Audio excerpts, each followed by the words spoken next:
so we can start the conversation. Your microphones will be on your chairs. Just want to make sure that's there.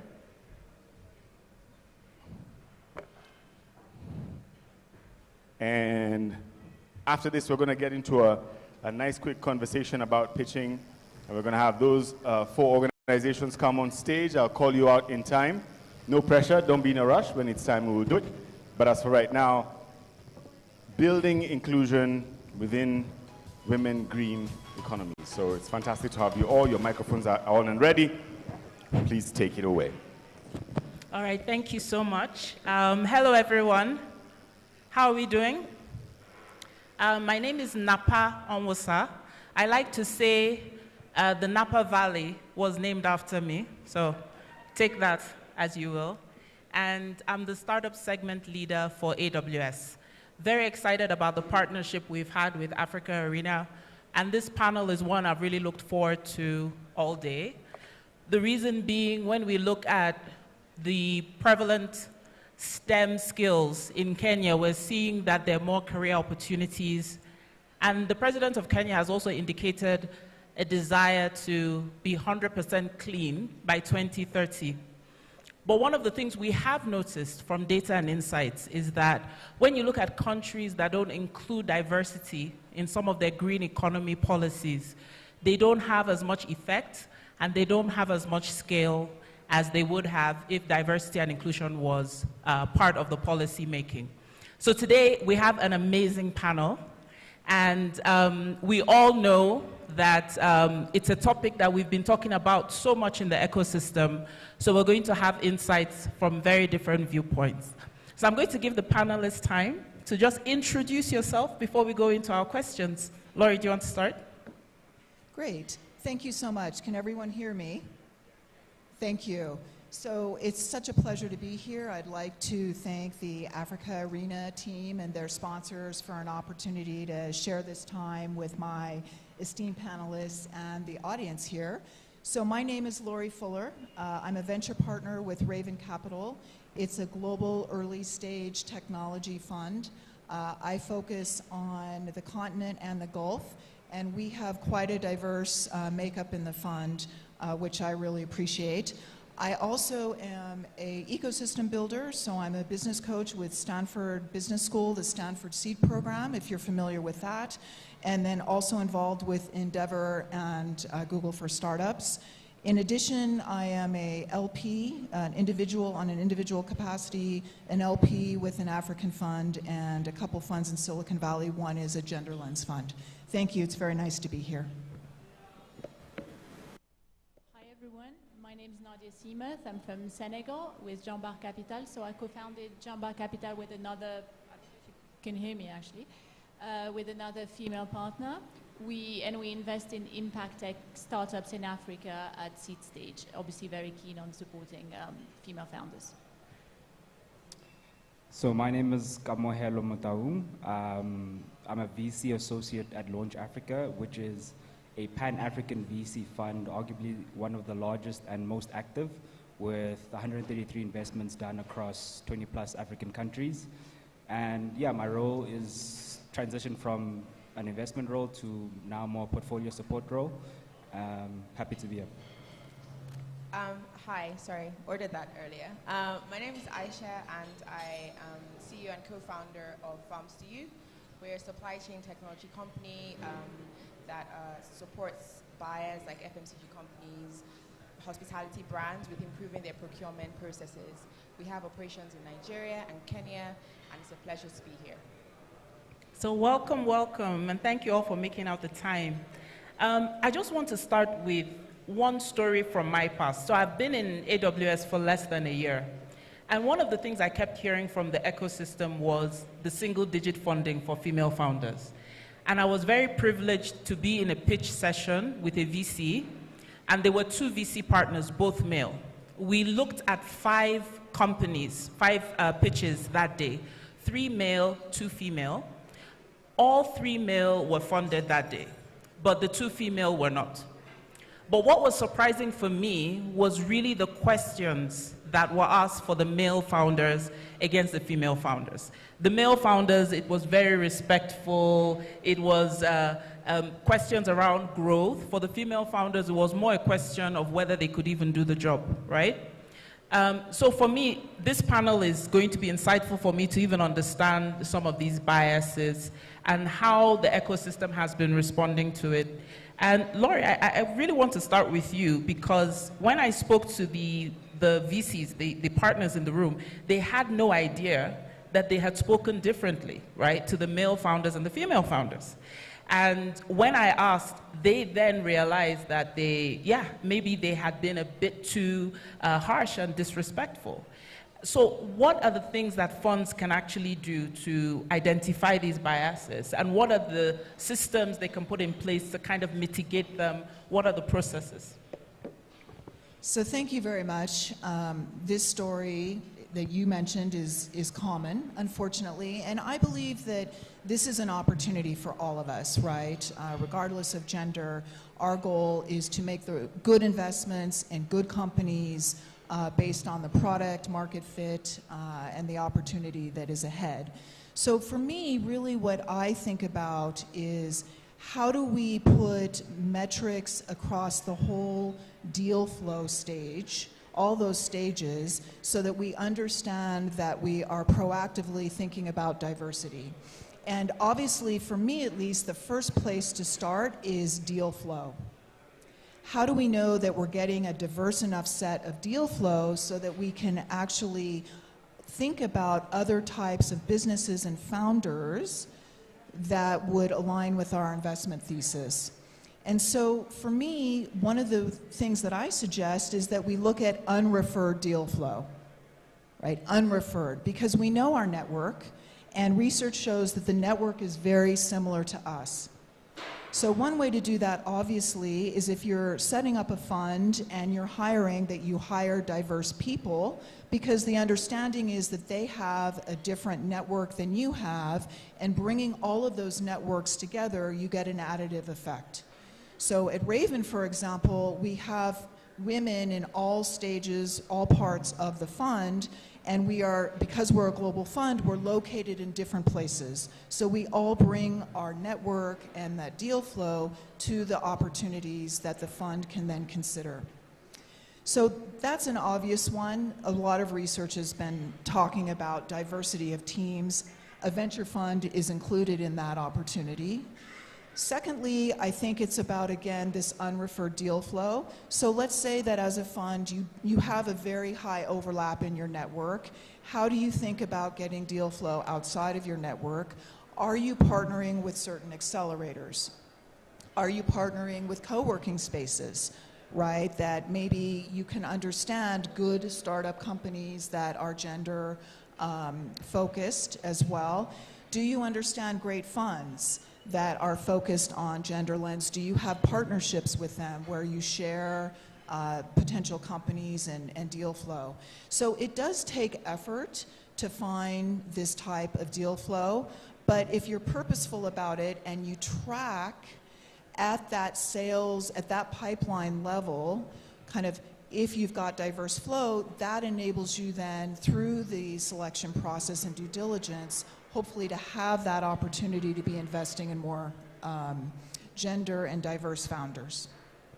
Yeah, and I really like the point you made around diversity in the room, right? Not just with the startups, but even the people making the decision to be able to get diverse viewpoints, diverse access to networks. But Nadia, over to you. One of the things we do hear a lot from funds is the pipeline just doesn't exist. And what I'm hearing from Laurie is more a case of being more intentional. But what would that look like in terms of looking for the diverse pipeline? Well, I agree that every time, or not every time, but a lot of times when this question is raised to people who don't necessarily have a history of investing in female founders for whatever reason, the number one answer you get is, well, we don't have the deal flow, we don't have the pipeline. We're not hearing that from female founders. There's a lot of amazing female founders here today and all across Africa.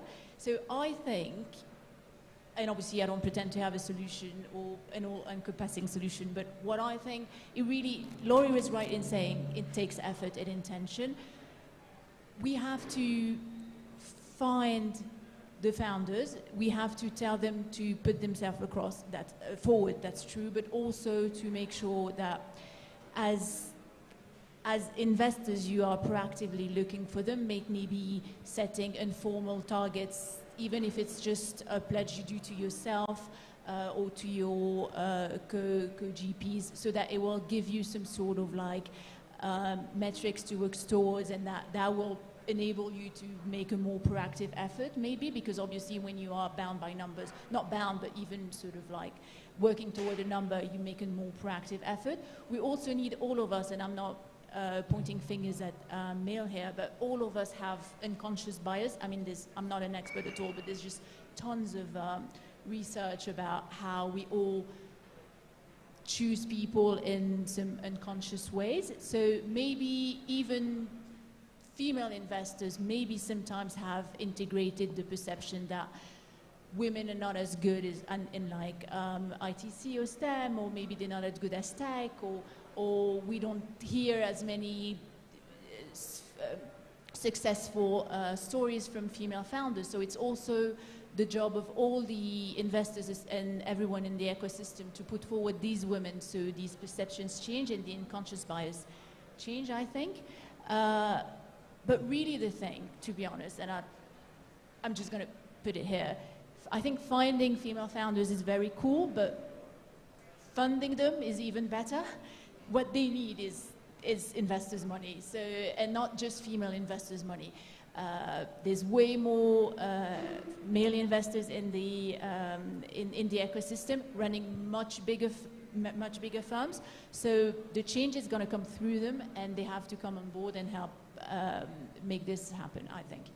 Yeah, I actually like what you said, is not just to find them, right? Because you can create a great pipeline, but you don't have the intention to fund. No. So putting a metric on funding would be really powerful, right? It's just one letter away.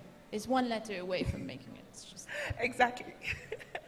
That's really interesting. And just thinking more of Launch Africa, right?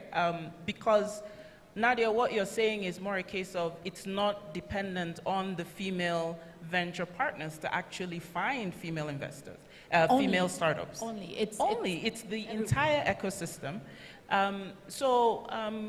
For Launch of Africa, how has that been?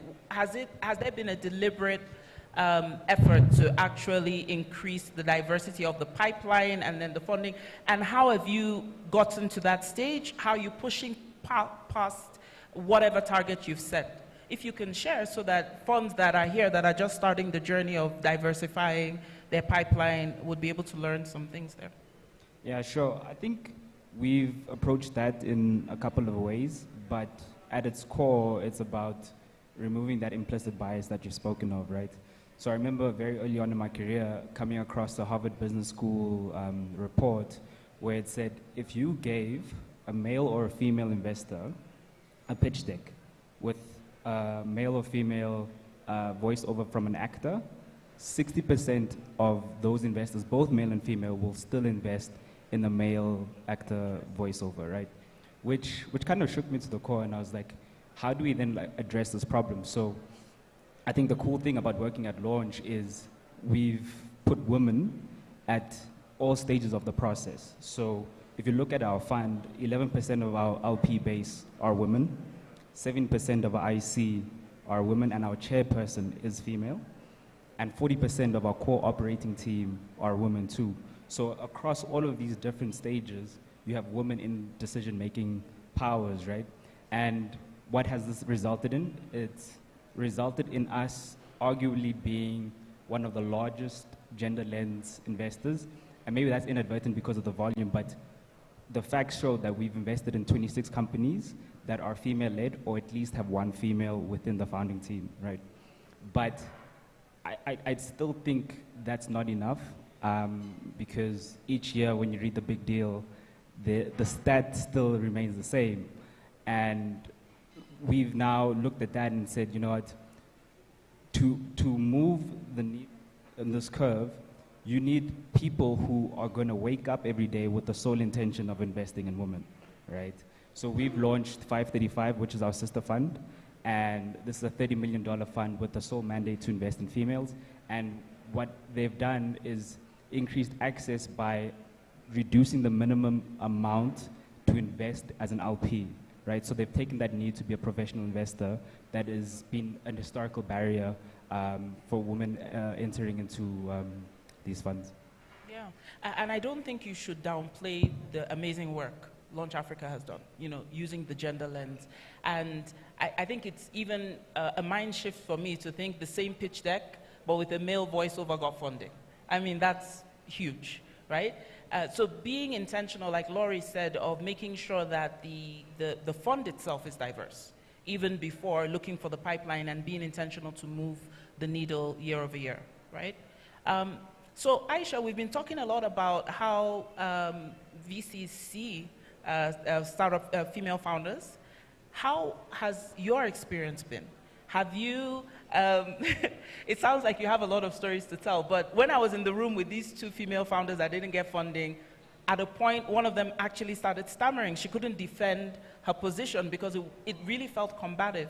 I don't know what your experience has been and what you can say to a young, early stage startup that's just starting that journey. Someone actually asked me earlier today, what would be the one important skill that a founder needs? And I said the two for me would be resilience and perseverance, because there will always be those moments where you question, why am I doing this? Why is this so much harder? Yes, these conversations are being had about how certain funds are climate-driven, gender-driven, but then, you know, there's a specific company that their portfolio was 98% male, and then they were like, for the last 3 years, I was looking at lots of the articles. It was things like, we're pro-gender, we're pro-climate, and it's not matching in the sense of, this is what you're presenting yourself as in the public scene, but privately you're having very different conversations. You're asking questions that don't align to these values you're presenting yourself to. And the challenge here is it's not a regulated sector. Before coming into the entrepreneurship sector, I used to work in asset management, and there's some rules that you have to follow, but in terms of how investments are done, how VCs run, you don't necessarily have a big body that's saying that if this is what you're saying outside, this must be what is happening inside. And I think that disconnect is certainly something I've seen.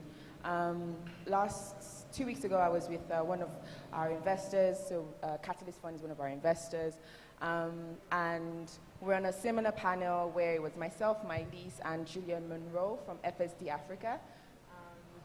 I have received funding from Catalyst Fund, which is led by a female managing partner, and Catalyst Fund had received funding from FSD Africa, which is led by a female partner as well.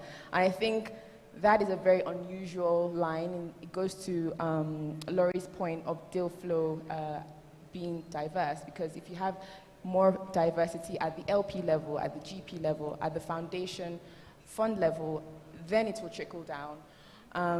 But I do think there needs to be more accountability in the sense where if you're going to waste founders, so building a company is very hard, don't waste people's time, and I think there have been just many instances where what you just explained is the commonplace. But the numbers don't lie. In terms of the success of female-led businesses, things are looked at with more diversity. They hire more diversity. They are more frugal with how they spend money.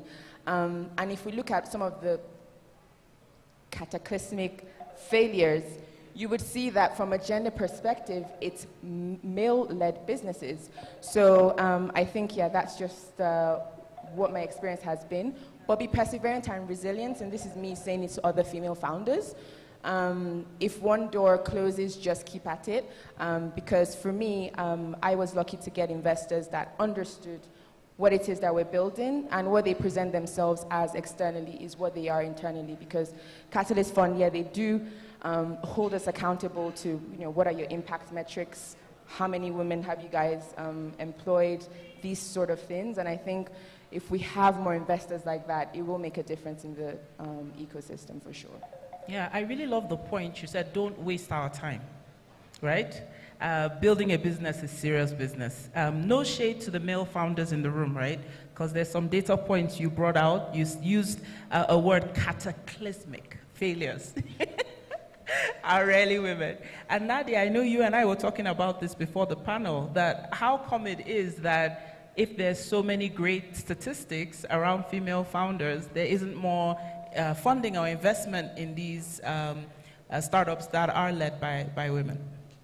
But that's what I truly don't understand, because sometimes it feels like people are investing in female founders as if they thought they're very proud of themselves, as if they've done something good, not made a good business decisions. I don't think, I'm not a female founder, but I'm sure many women here will agree with me. They're not looking for charity, they're not looking for pity, they're not looking for pity investment. If we are purely cynical and a very capitalistic world, you get more money on your dollar investing in a woman. So why wouldn't you invest in a woman? Why wouldn't you proactively invest in a woman? It just doesn't make sense to me. So I think we need to repeat that again and again so it drills into the minds of the investors. But also as investors, back to Aisha's point, I think, and I was, actually, it's something that I hadn't really paid attention to before I started raising the fund myself. So with 2 female GPs, and for some reason, quite naively, I expected to have more female LPs, but we don't have that many female LPs. We only have 2 female LPs for a fund that's female-led.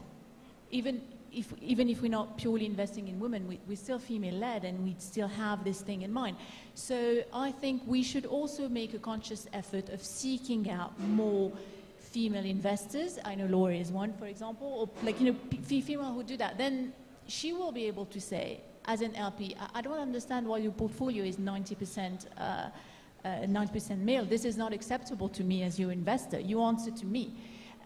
In a way. So I think that would also help accountability, because that would help VC sort of like have a clear, more proactive view on this.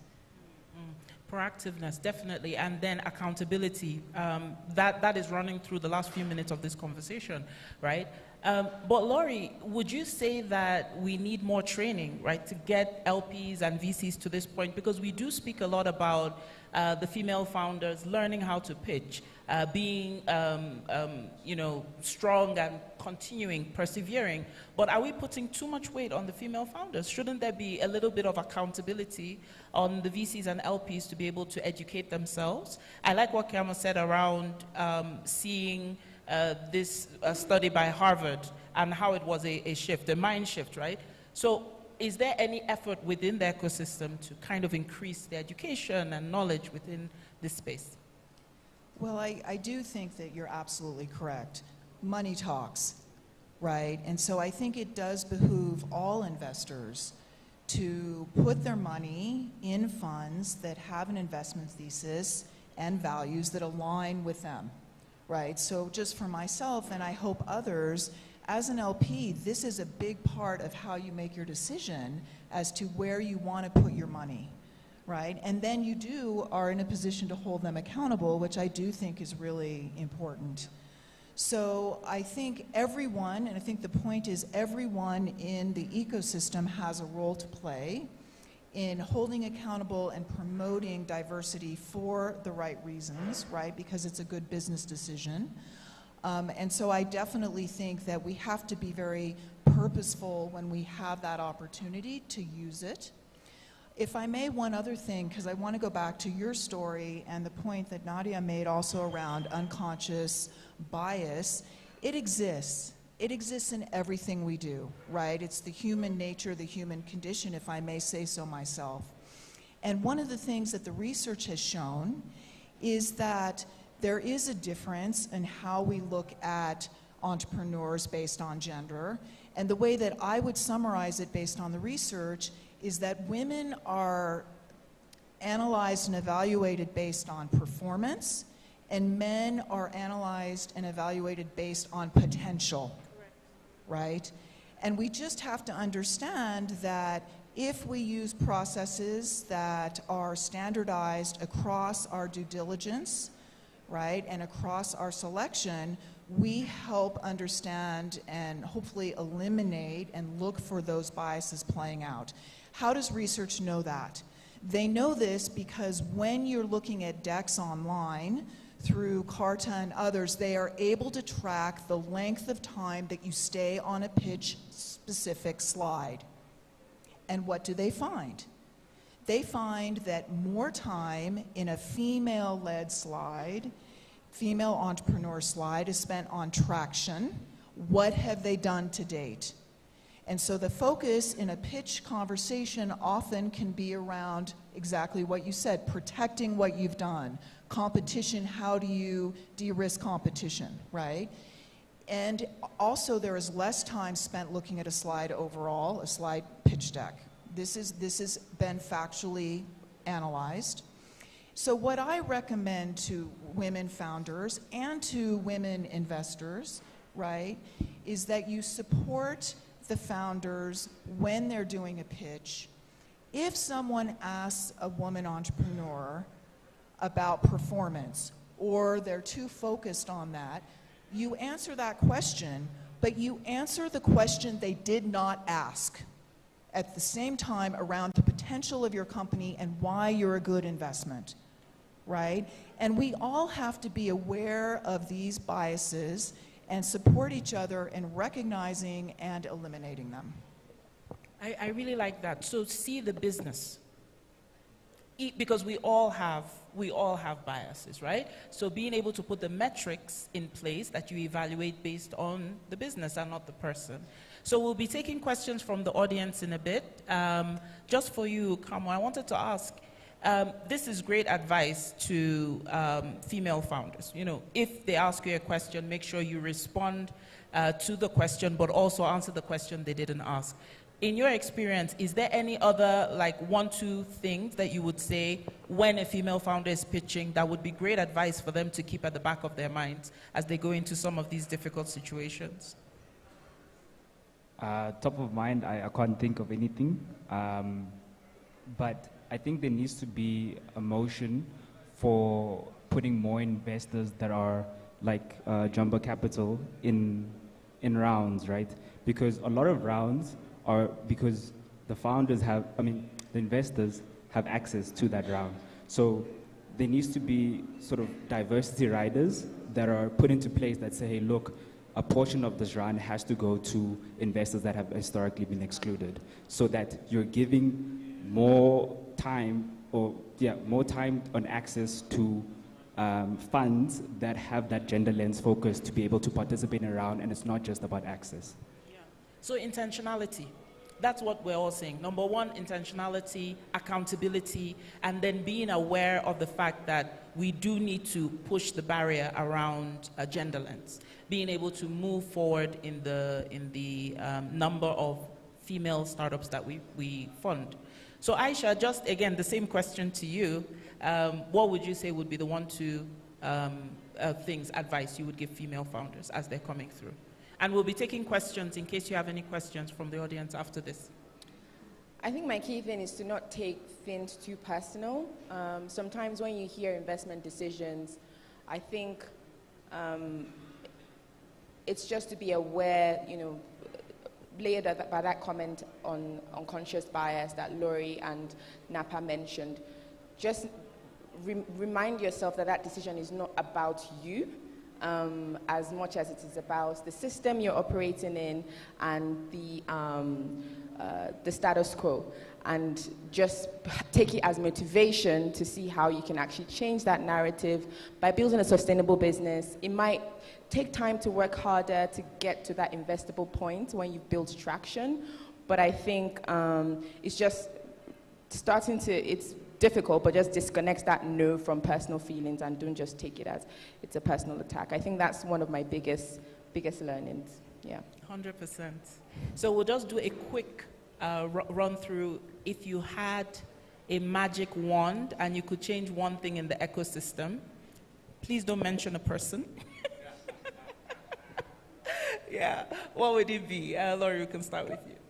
Well, I think it goes back to money talks. And I think anyone who's investing in funds has a fiduciary responsibility to be thinking about this in a meaningful, purposeful way.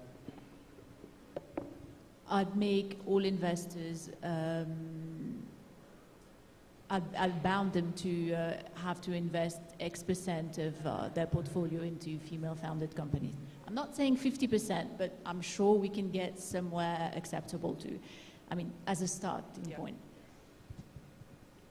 Yeah, I think for me, it's having innovative risk assessment models to be able to make investments, right? Because when you're investing this early, you're using the founder as a proxy, right? And there's often not a lot of business data to inform that decision. So there needs to be a shift towards finding other sort of metrics that you're using to on-lend the capital.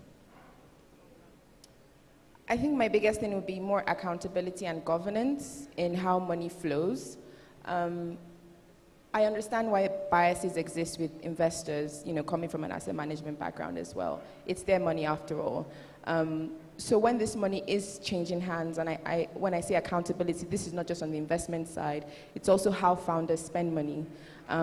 Because if we have more transparency in that flow of capital, you can build the investor confidence in the sense where an investor is making an investment decision, they have increased visibility of how that money is being spent and how the flow, you know, from the foundation to LP, GP level, to the portfolio level, that it's been fiduciary responsibility for the shareholders is being maintained at each time. So I think more accountability and governance on flow of capital would be my thing. 100%. Wow, nice. I can have a conversation about this the whole time. I've built three companies. I've exited one, sold it for $5.5 million. The best decision I ever made was hiring women. I can do this for like, duh. Any questions before we go to the next one? Questions? No?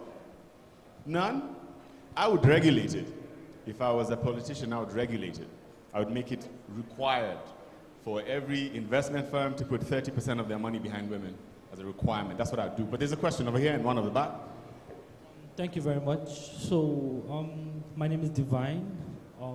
Before transitioning into tech consulting, I had the opportunity for working for an impact fund, one of the fastest growing impact fund in Nigeria. So now during this time, our targets were micro businesses, not the big women businesses. We're trying to get funds for the micro businesses, which were the most when it comes to size in Nigeria. So now the issue we had with those businesses is that it was around funding readiness. Some of those women businesses were not ready for funding. So I don't know if anybody in the panel has experienced that during investing in women businesses or accessing women businesses for funding. And if you have experienced that, are there any ways or you've created to mitigate those issues around, funding readiness? I can take it. So I think it's across board, right? From my experience, that investor readiness has been both within male founders and female founders. So it's not gender specific from what I've seen. But what we've done at Launch Africa is to leverage partnerships with accelerators that get these companies investor ready. So at the time where we're getting that deal flow, they have the data room in place, they have their pitch deck in place, and all the things that they need for us to make a investment decision. So my name is Duncan, and I'm from Africa Enterprise Challenge Fund.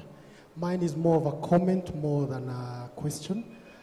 One is just to thank the team for spotlighting women and investment in women. And as an addition to what the gentleman said, if it were him, he would regulate it. I think what I would give it as a word is to be very intentional when it comes to solutioning women-led enterprises. And I think we have enough data points to support that, being able to create specific programs, specific funds that are targeted towards supporting women, because as much as we're trying to solve the challenges around how they are looked at comparatively from the male counterparts. Having dedicated funds, having dedicated programs, having dedicated resources to women-based programs has turned out to be a success. And we are happy to see that the conversations are now moving towards the open arena and encouraging the team to continue doing the same. Thank you. All right, thank you for your comments. Ladies and gents, thank you so much for your time. Let's give them a hand for this conversation. Thank you so very much for that. Wait. My clicker thing is not working.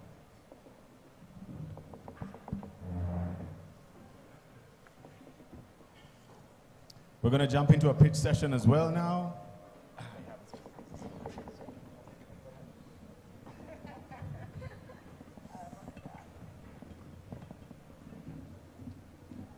So we'd like to welcome our jury in the next session. We're going to have the three of them, Nadia, Camoello, and Napa, take their seats at the front here somewhere, because we're going to do a jury session. So I'll remove that ice cream for you.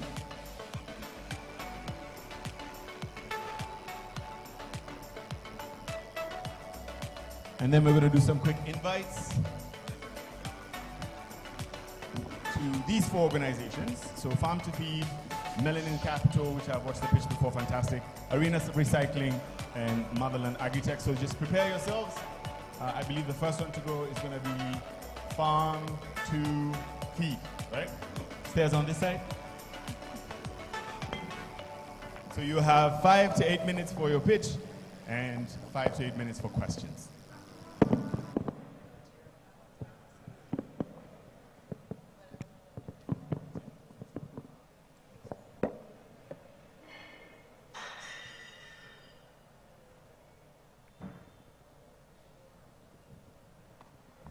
Hi everyone, thank you for having me.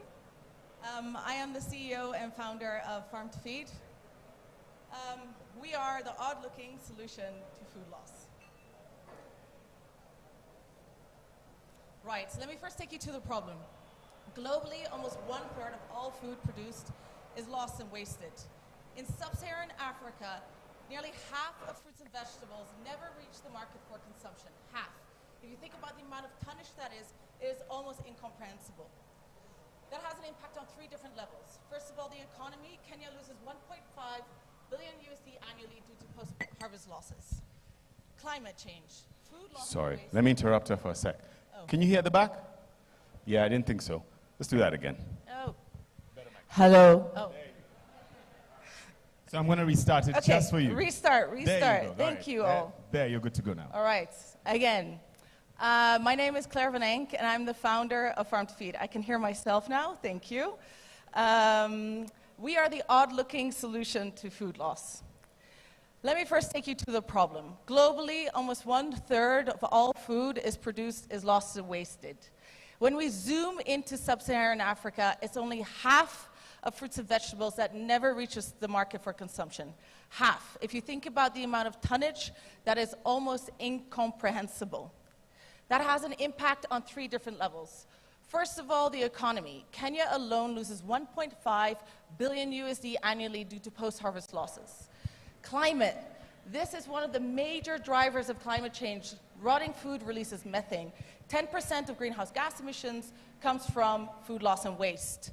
And the devastating paradox is that 1 out of 3 Kenyans faces food insecurity. So what is food loss and why does it occur? It has many, many, many different reasons. But if you look at the palm of your hand, that is usually a size onion that you will buy. In order to grow to that size, you need quality seeds, you need to harvest at the right time, you need to plant exactly at the right time. You can't have a rains, you can't have too many droughts, you need market access, you can't have soil degradation. There are so many factors that go into that, and especially in a country that's so dependent on smallholder farming, you can imagine that produce will come out looking differently. So what is Farm to Feed? We are the tech-enabled, replicable solution to food loss. So we're Africa's B2B platform for imperfect and surplus produce, and we are really the first. We buy the full harvest, not just the grade 1s, but the full harvest. That means we aggregate the things that are odd-looking, and we create a market, a first market for this imperfect produce. We have an end-to-end tech solution from onboarding farmers all the way to an e-commerce website. We are making the problem, as you can see, a hand grab from what I had in the warehouse, the solution. With this, we can actually tackle climate change, and we're making it measurable. We can improve food affordability because this offers a cheaper type of produce, and we're boosting farmer incomes by giving value to food that did not have value before.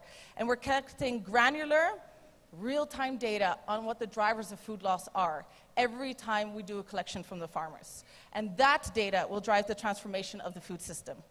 We are also the pioneer in food loss certification. We're really one of the first that are quantifying this, and we're moving towards carbon certification. By keeping food in the human food chain, less food will have to be produced, and with that, less emissions are related. And secondly, we are avoiding food loss destination, such as landfills, where most of the methane is produced. We calculate this using the ACE calculator, as it's called, so we can exactly translate the methane avoidance. The market opportunity is very, very large. So Africa's population will double by 2050, means with current farming practices, we'll double production, and therefore we'll have the double of the waste. And this is hugely problematic. Food loss has a huge impact, but also represents a unique commercial opportunity. Last year, our annual revenue was 14 million, which is 125,000 USD. We're hitting 2.1 million shillings on a monthly basis. We're delivering 55,000 kgs per month, and we're growing, and our customers can save 20 to 50% on their produce and increase their margins. And we're selling to the most influential businesses in Kenya, including Art Cafe, airline caterers, but also schools, feeding programs, from high-end to mass markets. And we've launched our value addition, and that's really important because with that, we can make the unstandardized standard. Our impact results, we measure according to produce rescued, climate impact, emissions avoided, food affordability, and market access to farmers. We currently have 5,600 farmers on our platform. We are women-led. We're not just women, we're also great leaders. So it's myself, Christine, Zara, and Anouk, who are leading Farm to Feed. And we're raising 1 million, and we secured to date 500,000. We've committed 150,000, and we're looking for climate-ambitious investors. They really act as partners. Partners who are willing to be the first, and lastly, who really have a vision to transform the status quo. Thank you very, very much. Nice. 4 minutes, 31 seconds. There you go. Well done. No, you keep the microphone. Judges, I'm going to assume that you have some questions. I'm going to pick up some mics from behind you. No. There you go. There's a couple of microphones here. Questions from the judges? Any questions at all? Was it clear? You have one? There you go. Thank you for the pitch, first of all. So the first question I have, on the platform, do you have like existing off-takes that you have with partners to sell the produce that you get from these smallholder farmers? I can't hear the question, sorry. I was saying, do you have off-take agreements? Yes. Off-taking limits. Yes, so agreements. Agreements, off-taking agreements. Yes, so we have off-taking agreements with our customers, right? So we sell to B2B customers who are organizations, and we do sign with them agreements. Typically, how long are those contracts? Yeah, about a year, but they're usually based on kgs, actually, how much they off-take. But our current customers have been with us for 2 to 3 years. So really since we started piloting, and all those customers we started piloting with are still with us. And you have to think about like retailers, right? So our produce is now in retail, and we're doing co-branding, but also, schools and different organizations I just mentioned. Okay, thank you. Does that answer your question? It does, thank you. Great, thank you. Can you hear me okay? It's a bit difficult, I was noticing when you're up there. So first, Claire, congratulations on all your progress, you and your team. Thank you. It's a great business, I love it. Tell me 2 questions. One is, what would you consider your IP? And then secondly, use of funds. What will you use the funds you're raising for?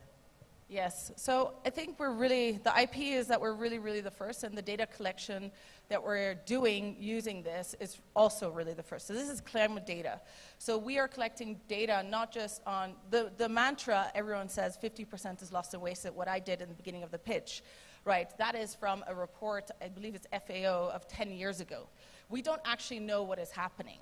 So what we're collecting real time, because the drivers of food loss in Moronga are very different than the drivers of food loss in Bibrioni.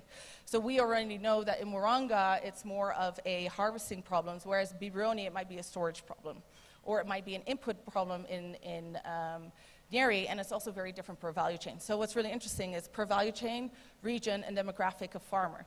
And with that, you can really develop new interventions for other drivers of food loss. So I think that's really important. It's not just, and that's the same with the carbon credits, of course, that we're getting.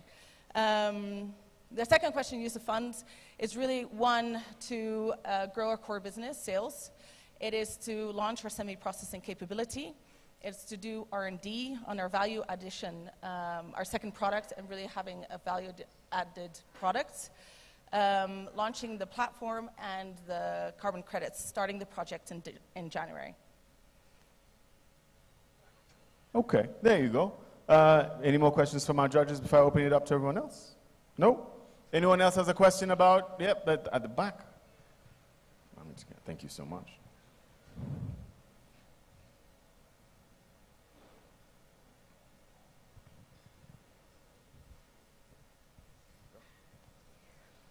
Thank you for that, and kudos to you for bringing this to life.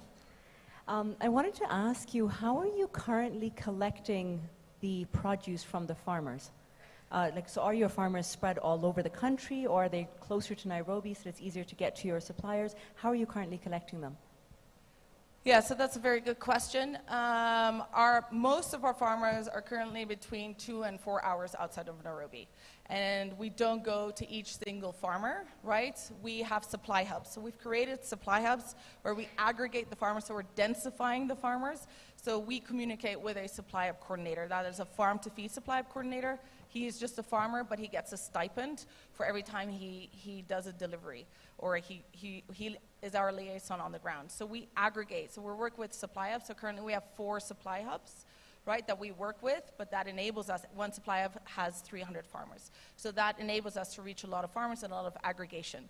We also source from middle-sized farmers, and we source from commercial farmers. Our Northern Star is really to aggregate food loss. So although we have a KPI in terms of how much we want to source from smallholders, we also source from commercial farms, and then we have a different sourcing strategy. Because for commercial farms, they should be doing this because otherwise it's a hassle for them. They either have to dump it or compost it or pay someone to collect it, whereas we do it for free, so we're like a free service for them to get rid of their problem. So whereas smallholder farmers, obviously, we give them an incentive. Any more questions? Yes, over here. Hi, just a follow-up question from hers is in terms of the chain of custody of the food, where does the risk lie with you? So basically, as the food is being transported, who's carrying that risk? As the food is being stored, who's carrying that risk? And then when it's sold or not sold, who's carrying that risk? Is that farm to feed, or are you just an aggregator? And if so, then what's the value proposition in a sense? Yeah. So we do carry the risk. So as soon as the farm leaves the supply hub, the produce leaves the supply hubs, it's on our trucks, then we carry the risk. We have our warehouse where we do sorting and grading. Obviously, we have a new sorting and grading system, which we perfected because we've entered into new type of grade that didn't exist before, and then we deliver to the customer. So as you know, here, we do have to create the entire value chain because we are carrying a tomato from point A to point B. Although we are looking at outsourcing logistics, at the moment we have not found a viable logistics partner. Okay. Thank you, thanks. Amazing. Fantastic. Let's give a hand, ladies and gentlemen. Very, very well done. Time kept. Actually, I'm going to leave that there for you. Yes? All right. Up next. We just did the Q&A. Melanin Capital Climate FinTech. Let's give a hand as she comes on stage. You have 5 minutes on stage and 5 minutes for questions.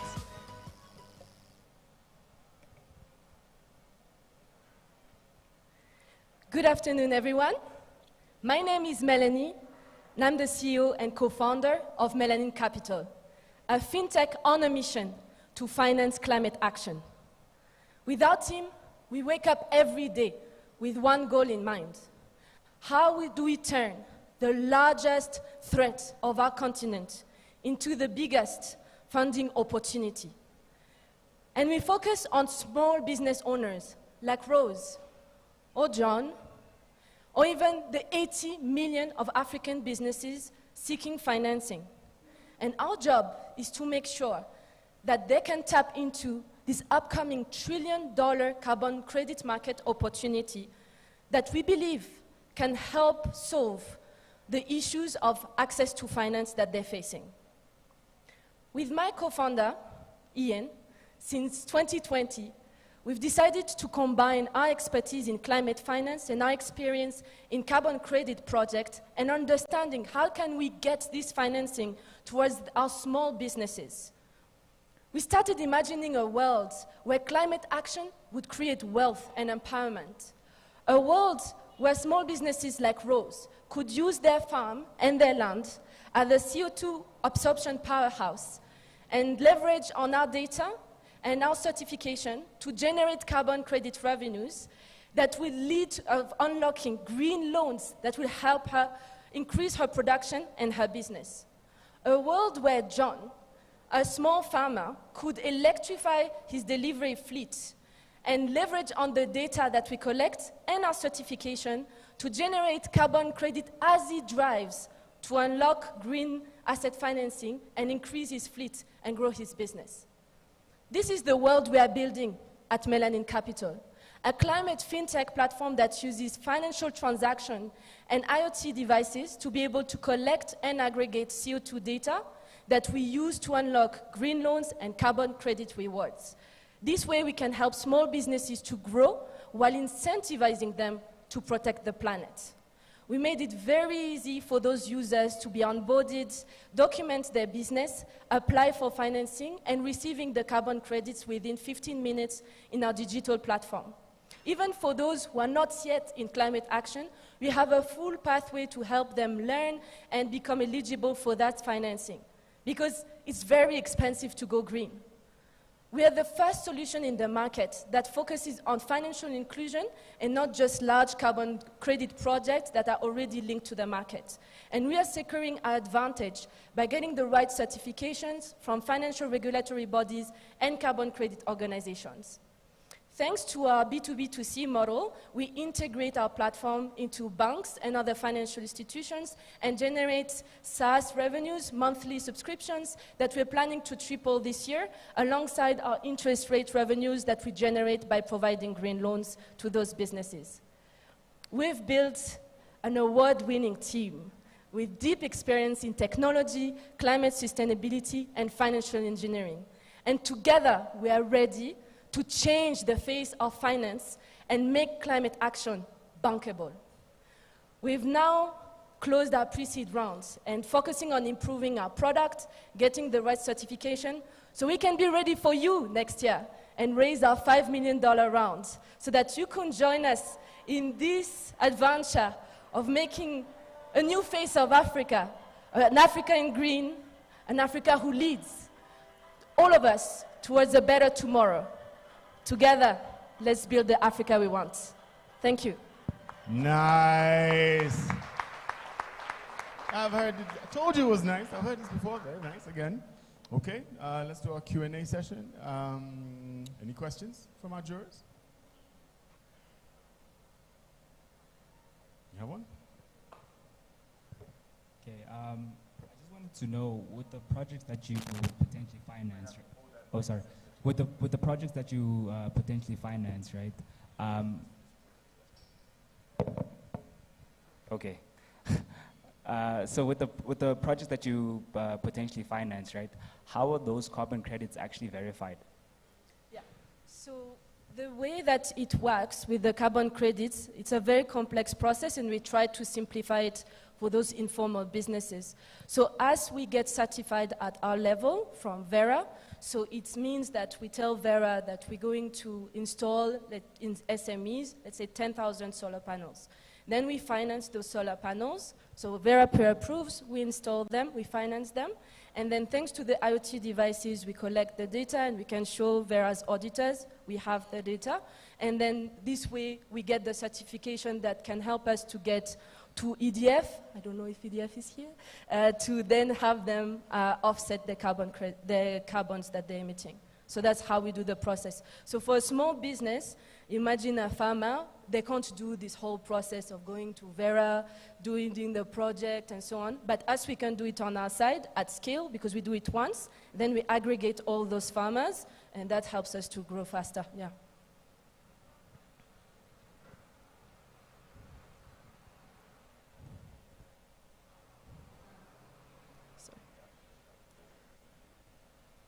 Okay. It's great to see you again. Thank you. And congratulations on everything you've achieved so far. Thank you. Very important, and I love the education aspect of it as well. There's so many changes, regulatory, so many players. I think that's fantastic, so thank you. Thank you so much. I would love to know, what are the one or two things that you must get right in order to unlock the growth that you're looking for?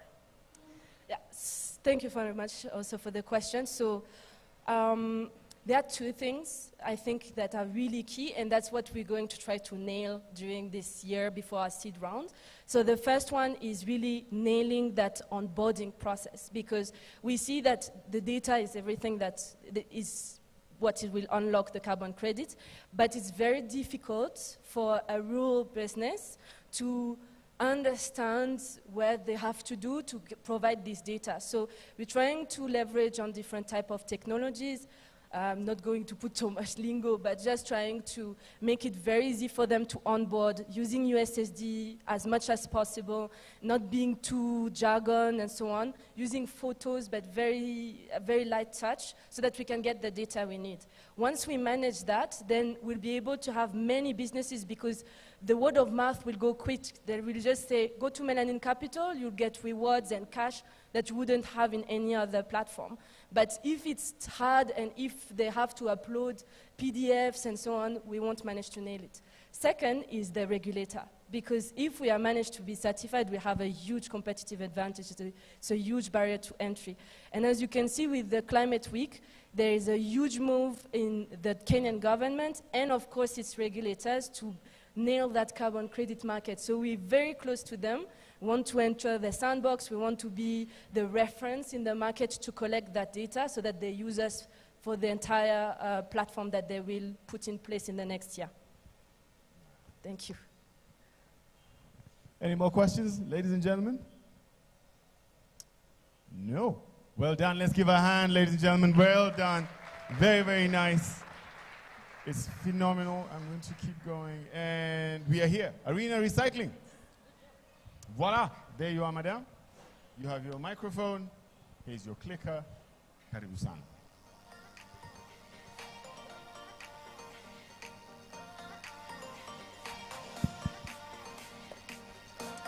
Hello. So I will start by asking a question. How many of you here like to go to the beach? Can you raise up your hand? And how do you feel when you find the beach like this? It's disgusting, right? To me, it's even more devastating. In Tanzania, more than 700 tons of plastic waste are generated every single day. And this plastic waste pollutes the environment, disrupt the ecosystem, and lead to climate change. On the other side, 60% of Tanzanians cannot afford to build a basic house, and this is due to high costs of building materials. My name is Helen Silas, and I'm the co-founder of Arena Recycling. At Arena Recycling, we are helping people to access affordable, eco-friendly building materials made from recyclable and non-recyclable plastic waste for construction activities. So how it takes?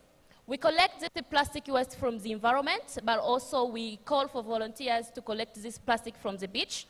And then this plastic waste processed to our plant through a polymer sand technology that we have created, makes the design to produce the strong brick.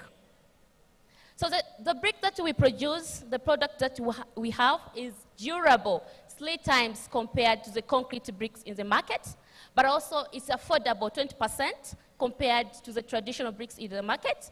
It's interlocking. We aim to cut cost by 20%, and we guarantee you can build affordable, eco-friendly house when you use our materials. Our business model is simple. We sell our product direct to customers, and also we do B2B, whereby we sign contract for waste management and construction so that we can maintain the financial flow. Our market size is big, as it estimated that the total available market for building materials is 1.6, and we position our building material with 10.3 market share. So far, we have been able to generate the direct revenue by selling these eco bricks with the amount of 97,000 USD, but also completed 15 projects for construction. And also, we have been able to recycle over 500 tons of plastic waste that have been able to save 1,000 tons of carbon emission. We have impacted and reached more than 160,000 of people in terms of education, but also in terms of awareness of these materials, plastic waste materials. We have created over 12 direct jobs, especially for women who are living less than $2 per day. So far, these are the partners that we have been working with. We have worked with the U.S. Embassy for the construction of sanitation facility to primary schools, but also the International Secretariat of Water, USAID, and Norwegian Research Center. This is an ongoing project that we are implementing in the greatest lakes in Africa, the Lake Victoria, Tanganyika, and Nyasa. We are managing the waste, plastic waste, preventing interlink to the ocean. Now we are raising a seed round of 500K so that we can scale our production and accommodate customer demand so that we can able to meet their needs and supply our products all over Tanzania. Also, we are looking for partnership, support, and mentorship. Please join us to make this company to the next level. Thank you. How cool is that? That is amazing. Thank you so much for that. Jari, do you have any questions? Anyone? No?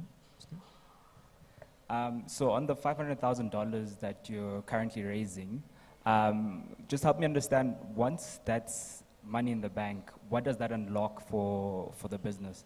So there was a slide there where you mentioned that your sales to date amounts to about roughly $100,000. So what do you see in terms of sales, in terms of scale, that $500,000 unlocking for Arena Recycling? Well, thank you for the question. So currently, we didn't have the production site. We were just doing our activities in the residence areas.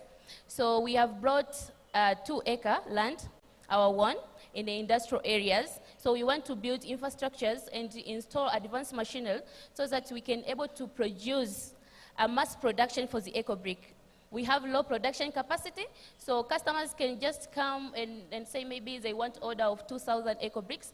We cannot accommodate those customers. We can take maybe 3 months, finishing the first customer orders, and then we go to another. So we are losing customers because of the low production. With this amount, we are going to install the advanced machinery that have capacity of producing up to 1,000 eco bricks per day. With that amount, we can accommodate the demand of the customers.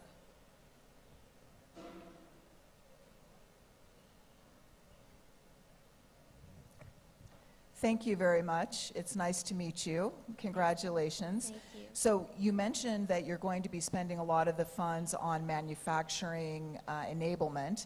I would love to hear a little bit more about your sales strategy. So you mentioned B2B and B2C. Which one do you think will be more important in the near term, and how will you enable that to meet your growth goals? Thank you for the nice question. So currently, the business model that have been working really well is B2B, because it gives us a timeline to complete the project. So for instance, there is some development organization, maybe they have a project, maybe a construction project. They can just say that this project is a 1-year project, so they give us timeline to produce those eco bricks and to finish the project. But for the B2C, it's not easy, because an individual customer can just come and maybe say I want 3,000 eco bricks, and just in 3 weeks, we cannot accommodate that customer. So, looking forward to scale, we are looking also to accommodate those the two business models can work better, because we have a lot of demand from individual customers. They want to use these building materials, but the challenge is our production capacity. Yeah. Wonderful. Anyone else have a question in the general public as well? EcoBricks, anybody? Good, good, yeah, no? Yeah, you have, it's good? It's very good. Thank you so much. Let's give a hand for this. Very, very nice. Contact is over there, all the details. And there's the brick over there. Always like those bricks. Okay. Motherland. There you go. It is your turn. Yes. Your clicker is here. Your microphone is this one. You have 5 minutes.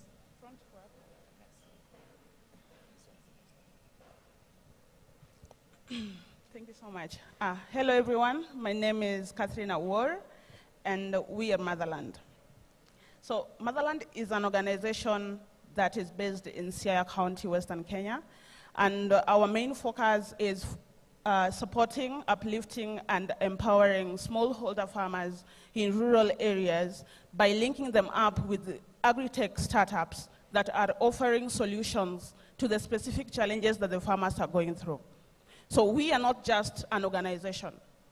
We are a catalyst for change. We call ourselves an economic, we call ourselves an orchestrator. Yeah. We bring together the startups, and we bring together the communities and the farmers that are facing these solutions, so that they can get the development in most sustainable way. So we believe that Africa has all that it needs for it to succeed and for it to survive and develop. Yeah. Because most of the times you see that people always expect to be given. Africa has always been misinterpreted. Yeah. And then we believe in this one motto that farmers are the richest people on the planet, they're the richest people on the world, but are they? If you go to your rural areas, if you go to the rural communities here in Kenya, do farmers look rich to you? They're not. Yet they have the most important thing on the planet, the land and the resources. So the problems we are very much interested to address is post-harvest loss, things to do with market, lack of market, transport, storage, climate change, gender gaps, and poor agricultural practices. And why do we do this? We do this by linking, just like I said, by linking the startups to the farmers. For instance, when we were starting our project in January, we realized that farmers face up to 65% food loss in sweet potato value chain when they don't get market. And even if they get the market, the prices are always very heartbreaking. I'm talking about 20 shillings to 30 Kenya shillings per kilogram of sweet potatoes. Climate mitigation, sustainable agricultural practices, and gender inclusion and recognition. In Luo community, in Siaya County, where our organization is based, the moment you are born a woman, you don't have rights to properties, you don't have the rights to own a land, and things like that. And that is now where Motherland is. We want to ensure that our farmers, our women, are supported so that they can develop the way to the limits that they are supposed to be. So far, we started in January with absolutely 0 farmers.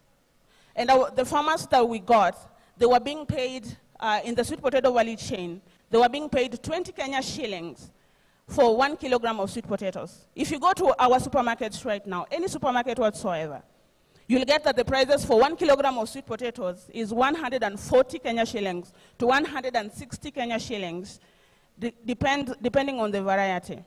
So what happens to the farmer? The farmer that was at the farm gets paid 20 Kenya shillings a kilogram. So far, we've managed to buy sweet potatoes from our startups at 50 shillings from the farmer. We have worked with 4 startups, eProd, Duka, and Koan. eProd is a traceability software organization startup. We have Duka that comes with logistics and market linkages. We have Koan that is an organic certification body that comes with quality control, and Ustawi Hubs, an organization that helps in supporting women in rural communities. So what gives us a competitive advantage is that we offer fair market. We build businesses for startups. We basically give startups a ready community and a ready market. Yeah, and we are supported by SIZE program, basically that gave us an open menu for startups. So our business model is all in the margins. For instance, now that we are in the sweet potato value chain, all the startups that we're working with, they get their percentage from the margins that that are there on the prices of the sweet potatoes. So these are the partners that we are working with and have supported us ever since we started. And we are a team of 4 in the local ground, but the organization was founded by Diana, Sebastian, and Thomas. But basically, the 4 locals are the ones that are responsible for implementation ever since we started in January. So we ask for partnerships and collaborations because we are working with startups. We need connections, we need people that can come aboard, people that want a ready market, a business, and all that. And we will also like a support of $150,000 so that we can expand our operations. We can scale to other projects, like, for instance, the supporting women, because it's not something that was our initial goal at the beginning. It's something that we learned when we were doing our research that is needed. So thank you so much for listening to me, and I need your support moving forward. Thank you. Nice. Let's give a hand, ladies and gents. Well done. Give me my clicker thing. Questions from our jury judges, folks? Yes? I'll start this time. So thank you very much, and congratulations on all the progress. You know, marketplaces and connectors are super important because there's a lot of information asymmetry. I saw some potential partnerships with the other startups that had just pitched here. I don't know if you saw that as well, but you mentioned partnerships. Can you be very specific on what type of partnership you would be looking for at this time? Thank you so much. Thank you so much. We are actually looking for any people that can come on board and help us reach more startups to begin with, yeah. Reach more farmers, people that have been on this. As you can see, we have started in January. We are still setting our base. We're still sitting on our feet and having more learnings as we go by. So any partnership that work in the line of startup development, community development, women empowerment, we are all in. Thank you. Any more questions? Well done. See? Fantastic. Very nice. Let's give a hand one more time. Thank you very much. Let's give them all a hand. I think they've done a phenomenal job.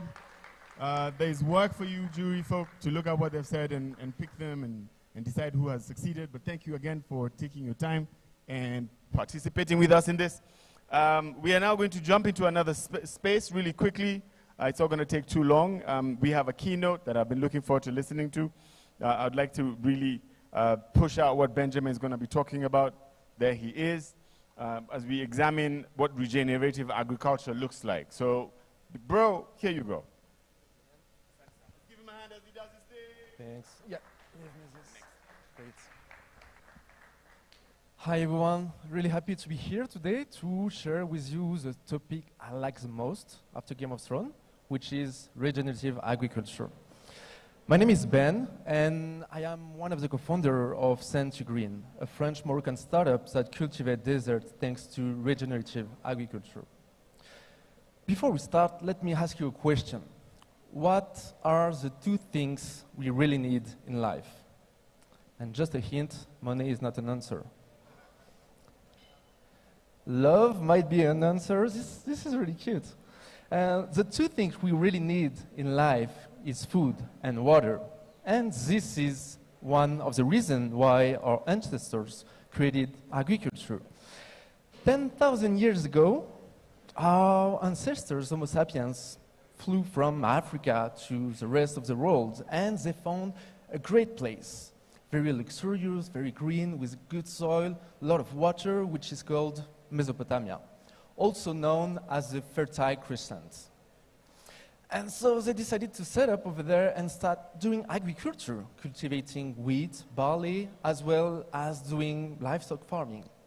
It's a huge moment in human history because we switch from an hunter-gatherer society to a society of sedentary people.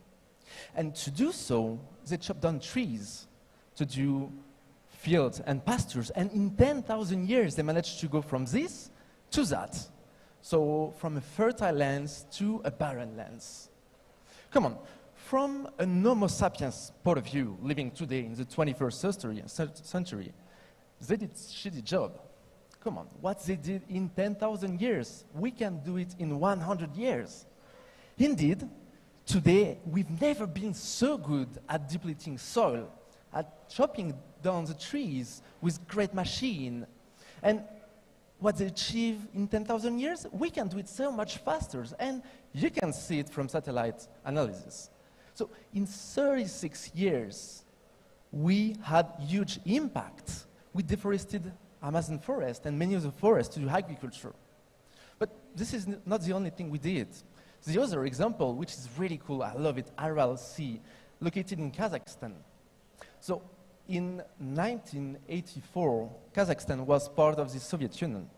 And they thought, okay, we do have water, maybe we should do crops cultivation. What about doing cotton? It's really high water intensive, so yeah, let's do cotton. And so in 36 years, they managed to go from a nice biodiversity to barren lands. Those two examples show the impact of human activity on our planet. And those impacts have a process which is called deforestation. Desertification, sorry, which is close to deforestation. And desertification is killing each year 12 million hectares of arable lands. 12 million hectares, this is like one football field every 2 seconds.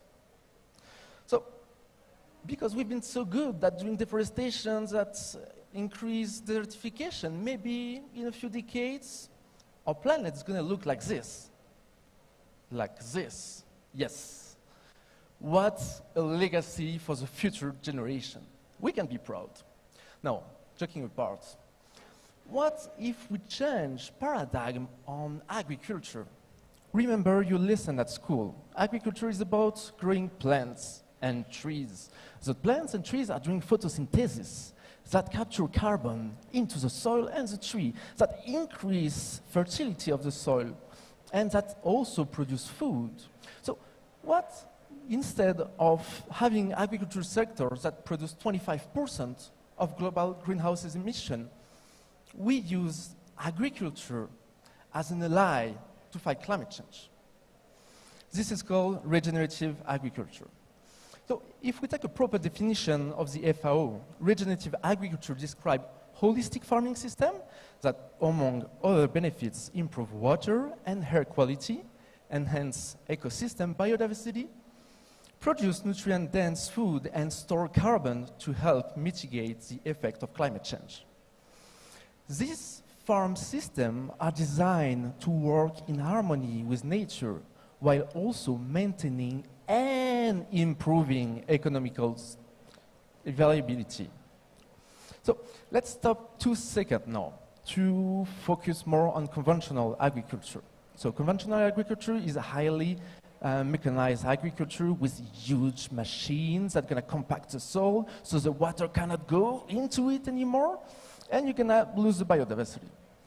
Conventional agriculture is also about using a lot of chemical intrants such as fertilizer, pesticide, that's gonna kill the biodiversity, and the more you use it, the more you need to use some of them because you need to replace biodiversity. So the question is, why did we adopt conventional agriculture? And instead of thinking of why, let's think of when. When did you adopt conventional agriculture? We did that just after World War II, when we had a lot of economic growth, a lot of demand for food because we have a lot of increases in population, so we need to meet this demand. We also need to switch industry from a war industry into something new. This is why tank manufacturer become agricultural machine manufacturer, such as Caterpillar. This is why chemical boom manufacturer became chemical entrant for agriculture, such as BASF. So everything has been highly subsidized by government because they needed to improve the yield of agriculture to feed an ever-growing population. And this is great in the short term, but in the long term, it doesn't work. So let's finish the comparison between conventional and regenerative by watching this illustration. By the way, it's from a great movie, which is called Kiss the Ground, available on Netflix, and I think this is the best movie of Maxime from Catalyst Fund. I don't know if he's here. So if you're looking at the illustration, you can see from one side, so the roots are developing well, everything is going well. On the other side, the soil is dead. Why? Because pesticide kills the soil, because mechanization compacts the soil, so there is no water intrusion anymore. And what is really important to look also is the sky. You can see that regenerative agriculture can maintain water cycle and increase precipitation. On the other side, if you're looking at conventional agriculture, what a shame. There is no precipitation anymore. We create deserts, as we've been seeing with Mesopotamia. So let's focus a bit more on benefits of regenerative agriculture. So it's doing carbon sequestration through different methods, such as agroforestry, no-tillage, cover crop, and many other techniques. It does also improve yields and profitability of farms. It is also important to mention that this is high qualitative nutriment based. So think about your body as a nice car. Let's say you're buying a Ferrari. I don't know how much it costs, like 1 million, something like this. You spend 1 million buying this great Ferrari. Are you gonna fill this car with shitty fuel? No, you're gonna fill it with the best fuel you can find on the market. It's the same for your body. You just have one body. If you want your body to work properly, if you want your brain to work properly, you need to fill it with the best nutrients you can find. Something else also is like regenerative agriculture improve biodiversity and natural capital, which is really important because it's becoming an economical asset. So let's take a look at a few examples now. This one is really great in terms of like, whoa, effect. So it's a couple in Brazil that restored with 2 million trees their property in 18 years. Come on, looks cool, right? Would you prefer to live over there or over there? Second example that I really love because it's so low-tech, and this is happening here in Kenya. It's called Just Dig It.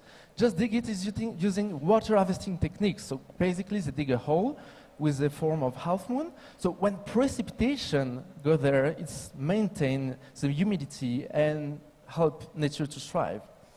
Look at what they did in 4 years. And if you want to visit it, I think you just Google it.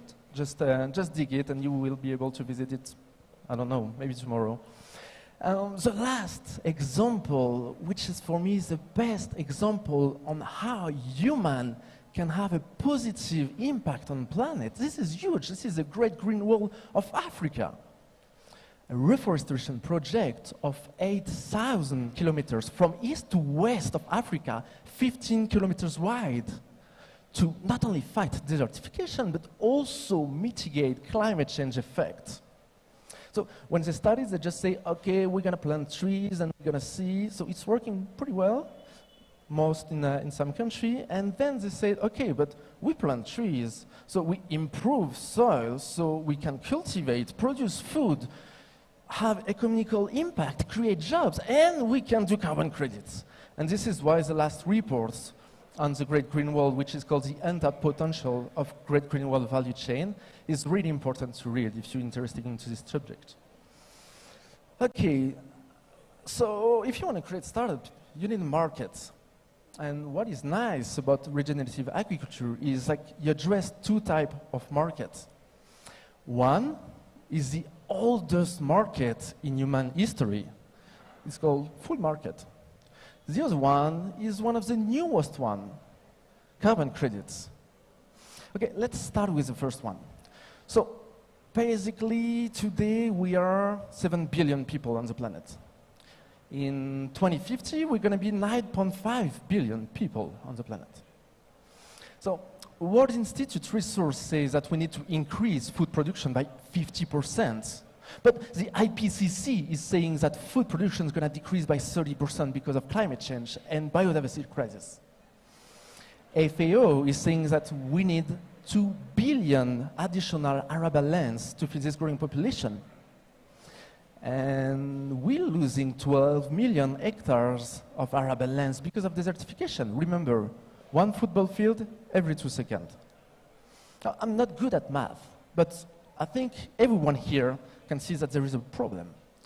And this problem creates a huge demand of food, a huge perspective. And if you're looking at the graph from the World Bank, you can see that the increase in consumption will be far more important in Africa than in any other continent.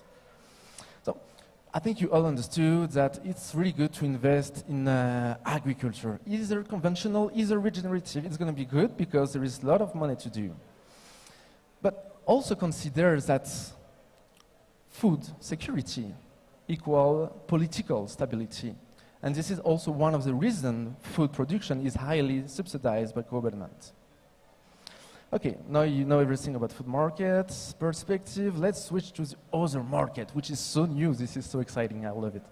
So it started with Kyoto Protocol in 1990, and it has been really launched at COP21 in Paris. So market perspective for voluntary carbon credits are really amazing. Like, if you're looking at the graph, like it could increase by a factor of 15 by 2030, and a factor of 100 by 2050.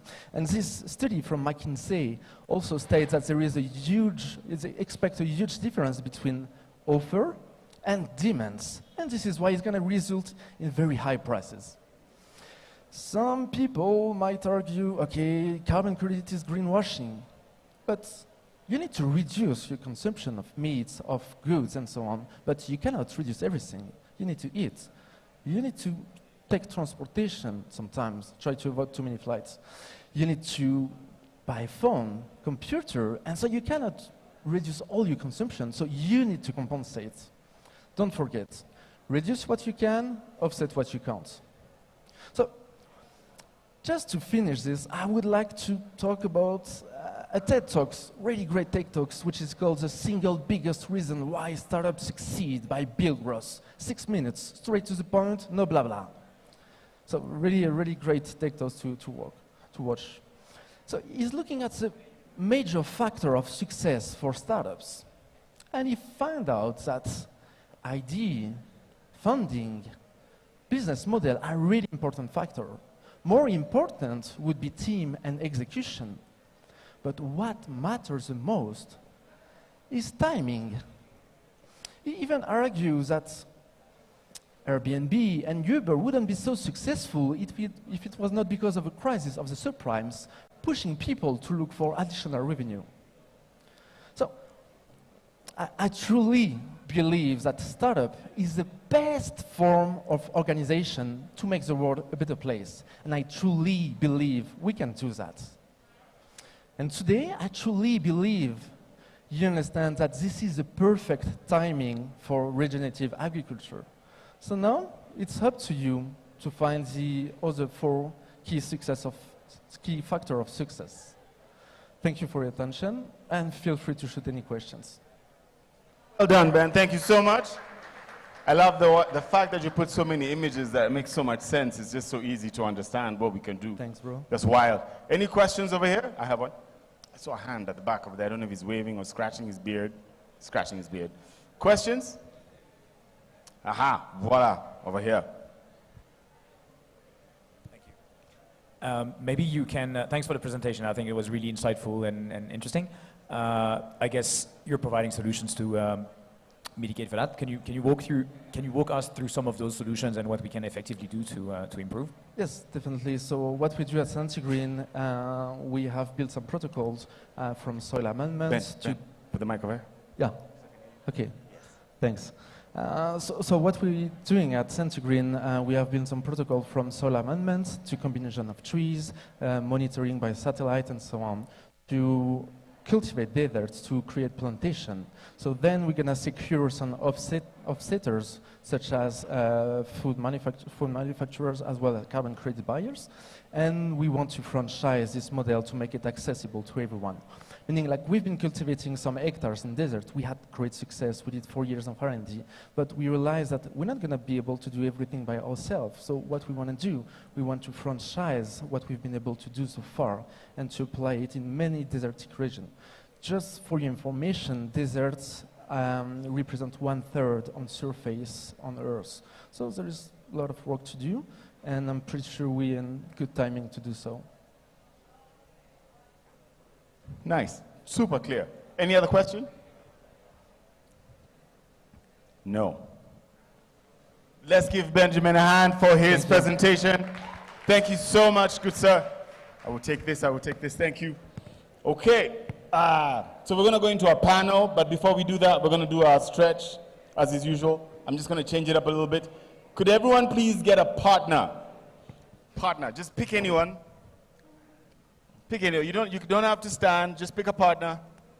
Point them out, they're next to you. Yeah, you've pointed them out, I like it. That means if you're 3, someone has to find someone else. So go find someone else. Now you can stand. I played you on that one. Now you can stand, and we need a partner. Please come be my partner. Come. Here's my partner. I've asked my partner to come. Get up on here. So this is what you're going to do. First of all, stretch your hands above your head. Just kind of do whatever you like with the stretchy thing. Be fresh. This is my partner. Nice. Okay, so this is what I'd like you to do. One of the 2 of you, just hold the microphone for me. Put it on my mouth like this. One of the 2 of you does this. Just put your hands forward like that. Just lift it up.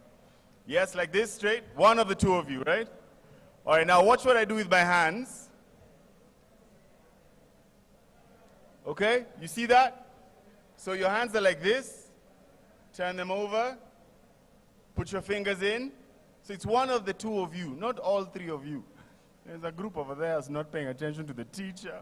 So this, that, turn it over and round. Turn it over and round. I see some of you are investors, but the rest of your lives are difficult. You can't do this. Okay, good. Now that you've done this, you really haven't. Like, look, what did he do? This, turn it over. Now, have your partner pick a finger without touching it, and then you try and move it. Let's see how your brain works. Thank you, sir. Let me see how people are doing here. Have the person next to you pick a finger without touching it, try and move it. No, turn around. Let him see it. Let him see. See, he needs to see. He needs to see the finger. Don't touch it. Point at it. Yes. Try and move that. No, well done. Okay, try another one. How's that looking? Next, let's see how you're doing. All right, tell him which finger to move. Don't touch it. Okay, tell him another one. You all think you can control your brains. Let's see, what do we have here? Pick a finger. Okay, next one. Wrong finger. Next one. How is it going? Are you seeing how your brain is just not working with you today? Did she do it? Okay, let's see. Did she do it? Okay, tell him which one. Don't touch it. You've touched it. That his brain knows. No, he has to undo and redo. Undo and then redo. If you touch it, the brain knows which finger you're asking for. Don't touch, just point. I got it wrong. It's crazy. All right, did you see it? Okay. Don't touch. You touch. He knows. Undo it, undo it, undo it. Do it again, do it again. No, no, no, no. Put it straight. Okay, good. Don't touch the finger. Just point at it. That one. Yes. Okay. This one. Faster. Come on. This one. Let's go. This one. Is it working? Is it working? Did you do it? Did they get it? Let's see. Okay. Move that one. No! It's so weird how your brain just doesn't know things it pretends to know. That's too. That was slow. Okay, could you put it back? This one. Okay, good. This one. No, you missed it. All right, I think that's a good time to freshen up. We can all have our seats now. You can go and tease people at home with that. Thank you for indulging me. That was fun. Typically, your brain never knows which finger is where. It's kind of the same way your brain makes your eyes ignore your nose. Because if you really think, if you see nicely, your nose is in everything you look at, but your brain cancels that out so that you don't know that your nose is there. Or the same way you can't feel your eyes. Apparently there's a story out there that if your body knew your eyes exist, your immune system would destroy them. We're going to jump into the next session. I am looking for my click over here and invite the good folks who are going to be on stage. There they go. Hetal Patel, come on stage. Joshua, please come on. Sebastian, David, and Mr. Prince. Come on stage. Let's have a conversation about funding green economy innovation, equity versus debt. What makes sense? Gentlemen, grab your seats. There should be microphones on every single chair. If not, I'm happy to bring it out to you. Spread out, spread out. Here come the microphones. Here come the mics. There you go. Super grateful for you all paying attention. Gentlemen, take it away.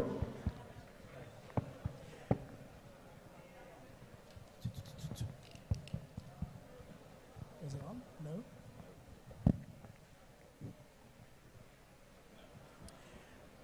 It's not on yet. Good afternoon, everybody. My name is Ivor Price. I'm the editor-in-chief of VentureBin. It's an Africa-wide publication dedicated to tech startups. And I'm honored to lead this discussion. I know we've had a great lunch, and we have close to 2,000 people online. But if you're in the venue, I'm going to ask you just to settle down for a few seconds so we can get into this interesting discussion. So this afternoon we'll delve into the evolving landscape of green economy innovation funding, and we'll specifically explore the recent shift in the balance between equity and debt financing. It's a trend that caught the attention of investors and entrepreneurs alike. And without further ado, I'll introduce my panel. Next to me is David Saunders. He's the Director of Strategy and Growth at Brighter Bridges. He specializes in knowledge infrastructure for underserved markets, holds a BA in economics from Furman University in South Carolina. You've spent half of your life working in informal markets. And he's a fellow Cape Townian, even though you might hear that he's got a bit of an American accent. I don't know if you identify as South African yet. Sebastian Wichmann is the Regional Head of Africa at Lendable, focused on impact-driven fintechs. He holds an LLB from the School of Oriental and African Studies at the University of London. Great having you, Sebastian. Joshua, right there, Romisher is the CEO of Holocene Ventures, dedicated to climate tech startups, sustainable investment. He holds a master's degree from Stanford Graduate School of Business, and he's a CFA charter holder. And then, of course, Hetal Patel, who's the director of Mercy Corp's Ventures. Josh, maybe we start with you, just to set the stage. Perhaps you could just define both equity and debt financing, and also just discuss their roles in funding innovation. So we have a similar definition before we kickstart the conversation. Yeah, great. Thanks so much. And thanks, panelists, for coming up today. And it's always fun to be part of the after lunch crew. So thanks, everyone, for listening a little bit. I will say, if you are listening and you're here, this is a hypercritical, important discussion to be had for climate tech. I want to make it clear that fintech, property tech, and other types of startups are very different than climate tech. Climate tech, for one, which I've been in for about 10 years, is really hard to build. It's really hard to get it to market, and it does require a very sophisticated and blended financing approach. So today we're talking about debt and equity, but I'd argue that we also need to include grant capital, and we need to include human capital into this discussion, if not things like carbon finance, carbon credits, and the like. So the overall financing of climate tech is complicated, but it also can be a massive competitive advantage for your startup. So if you're an investor sitting here today thinking about, okay, I do equity, how do I think about grants and debt? If I'm a grant funder, how do I think about equity and debt? If I'm a startup, how do I think about my capital structure as I'm starting to get some traction, as I'm starting to get some customers, and then as I'm starting to scale? Because that mix of grant, human, debt, and equity is hypercritical to building a climate tech company that can scale, that can be viable, and that can, frankly, attract capital from great investors like the ones up here and the ones in the room. So, David, maybe to further frame the discussion, I know you've studied the current state of clean tech in Africa. You've got some fresh analysis on it, and maybe you could elaborate on the observed inversion between debt and equity funding in the recent year. Yeah, thanks so much, Ivor. And Hedel reminded me before I got on the stage that we're actually not an investor, and what are we actually doing up here? The answer is that I think we're providing some data, and when we actually started looking into this question for this panel, we were very, very surprised actually, because I think there's been a lot of talk about debt this year, the role that debt can potentially have in financing innovation, and I didn't think we were expecting to see such a big inversion.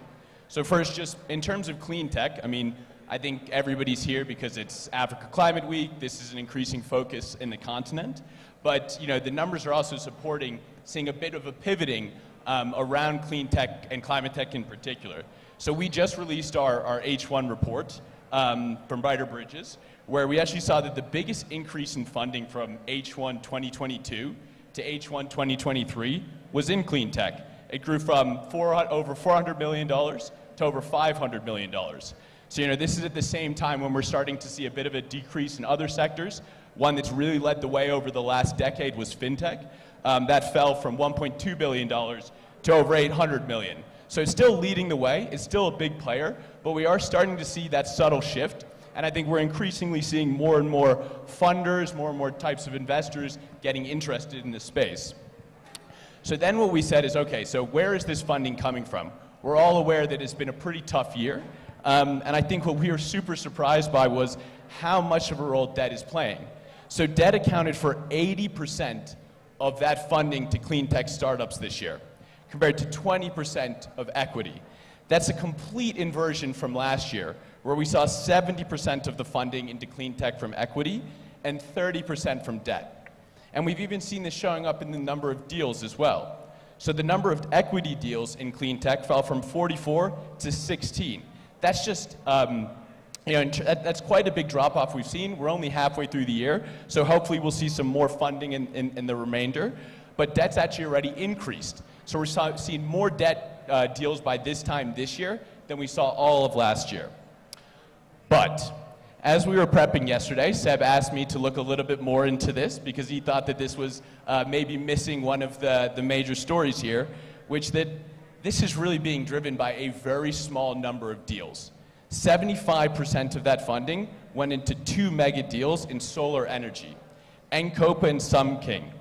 And a big part of this was their ability to leverage the existing equity, the existing strength that they had from 2022. So I'm not really clear what we're seeing, and I'm very interested with these 3 expert investors taking different roles into it to help us make sense of what's happening in the space. Sebastian, what's your take on it? What's driving it? And have you also noticed this inversion? Yeah. Thanks, Ivor. Thanks, also, for having me. I hope everybody can hear me.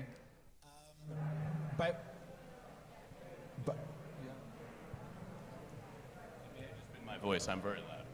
Hey, yeah, that's much better. Yeah, first of all, by way of background, of course, Lendable is a private debt fund and advisory business that focuses on growing fintechs in emerging markets. Since 2016, we've deployed about north of $400 million to fintechs. And here probably is a representative of the debt investment industry on this panel.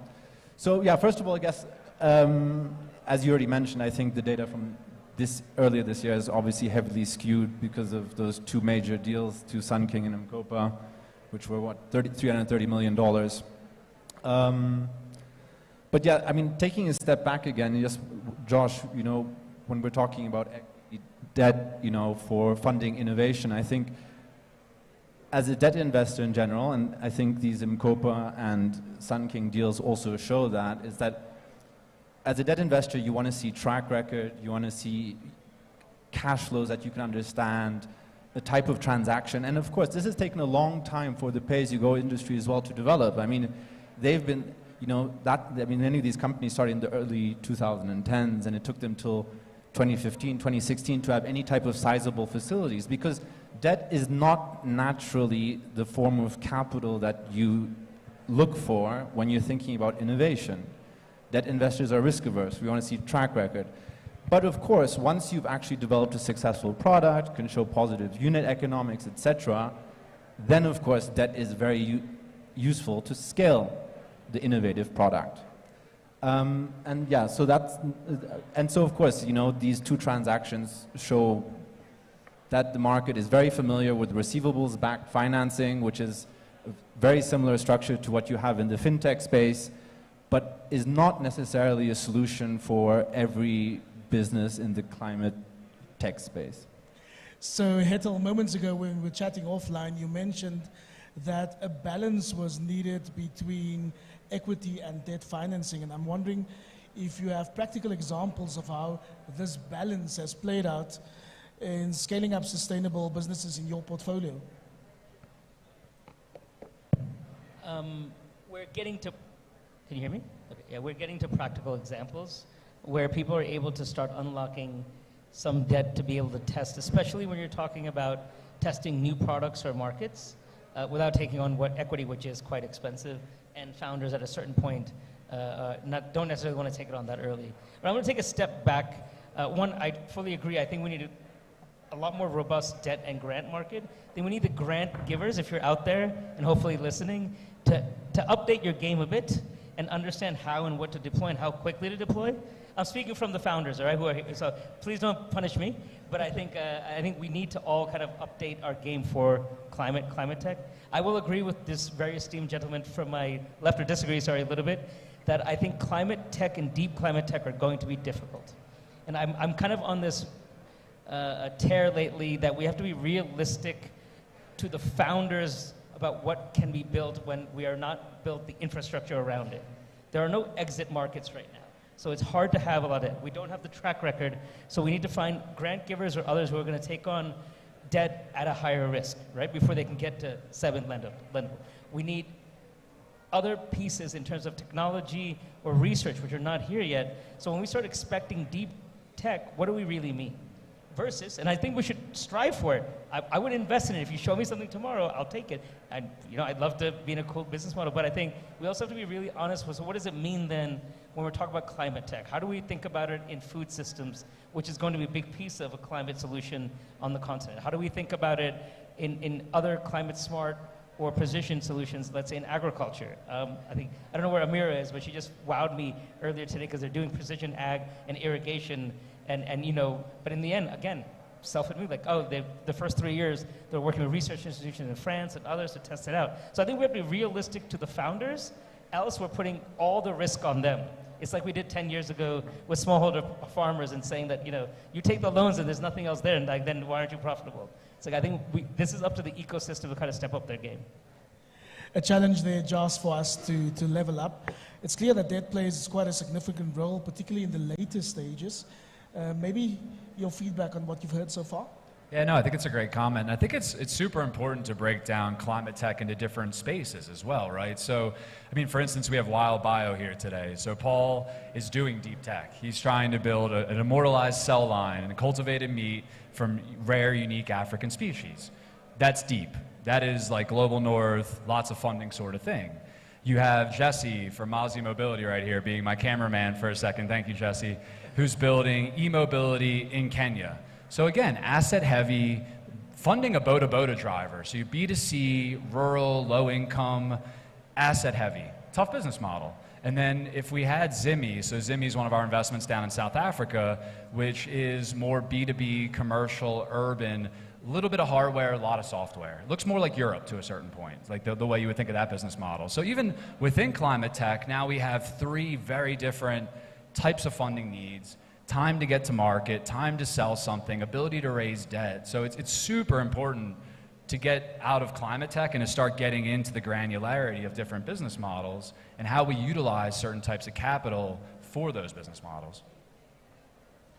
Do you want to respond, Sebastian? Yeah, of course, because I think, these are 2 very important points made. I think one, I want to make a point about Lendable and what we're trying to do as well about this, but one is that in any case, we need more early stage kind of like grant or concessional funding, and also I think probably support from DFIs as well, which have been very focused on actually commercial opportunities rather than actually funding kind of high risk parts of the ecosystem. But yeah, beyond that, of course, again, like just to add to what you guys have said as well, is if we're looking globally as well, and we're looking at climate finance, the majority of climate finance today is just green bonds from corporates, or VC for kind of tech businesses. But there's a huge opportunity, of course, for SMEs, mid-market enterprises, etc., that don't have access to capital to actually make this transition, to adopt clean technologies, etc. So this is where the massive missing middle again is in climate finance as well. And this is something that we want to address at Lendable, and that's why we've launched a $200 million decarbonization fund, focused on emerging markets, focused on the 3 sectors that will, are the most polluting, which will be mobility, energy, and food systems, and to provide sustainability-linked loans to these companies where we have pre-agreed incentives and we'll have interest rate step-downs, etc. But also probably a quarter to half of it will have some element of a carbon credit project associated with it as well. And that will be our part. It still doesn't solve the question for the early stage, which I think, equity and grant, etc., have a big role to play. Do you want to respond? Or can I go? Yeah. So I've had quite a number of conversations with some of the startup founders in the room, and I'm wondering, David, if there isn't some sort of a gap in financing new and innovative clean tech products that maybe require different support compared to fintech. Yeah, and I think this is a little bit of what Josh and Seb and Hadal have been getting at as well. I mean, we took a walk with Jesse. I also took a walk with Jesse yesterday. So Jesse, you're famous. You're basically part of this panel, I feel. But he was explaining to us the limited opportunities that you have for debt financing at the early stage. And I think in a business like himself, where he already has assets, some of the opportunities he actually has for debt financing aren't that attractive to him. And it often forces you to take potential other type of funding, like from equity at that stage, which might not also be that attractive. So it puts a lot of pressure, I think, on grants, which is what we've been speaking up here, to come and address that space. And I think a little bit of what maybe we want to see and what Lendable is also looking at is how can they address a little bit more at that kind of early stage or that missing middle that can help businesses that already have a few assets that they can leverage to get more financing without having to take that next step to taking equity. And I also think one of the interesting things that Josh was also getting at is, asset-heavy businesses require different types of financing, and where it doesn't mean, though, that all climate tech businesses are asset-heavy. There are some interesting climate tech businesses like Sun Culture in South Africa, which more is like a crowdsourcing platform to finance solar energy. I went to a launch event of a company I heard about for the first time, Sync, last night, that is doing some complicated thing that I don't understand with distributed ledger technology and carbon credits. But I think, the point that we're seeing a lot of is being able to differentiate between the type of product that you have and the right type of capital stack for that. And I think this is getting really, really interesting and is also asking us to crowd in a wider set of funders. And I think, Seb, to your point, also consider a wider set of businesses too. So, Sebastian, if I can stick with you for a moment, I think it's important to color it in with practical examples. Have you seen early stage clean tech startups navigate this financing gap successfully that we're talking about? Yeah, I mean, look, I think there are good examples. I mean, we're based here in Nairobi. I mean, we have plenty of examples of companies that have navigated this. I don't think it's easy. And at the same time, I think it has been heavily reliant on actually their equity investors who have continuously supported these businesses over more than a decade.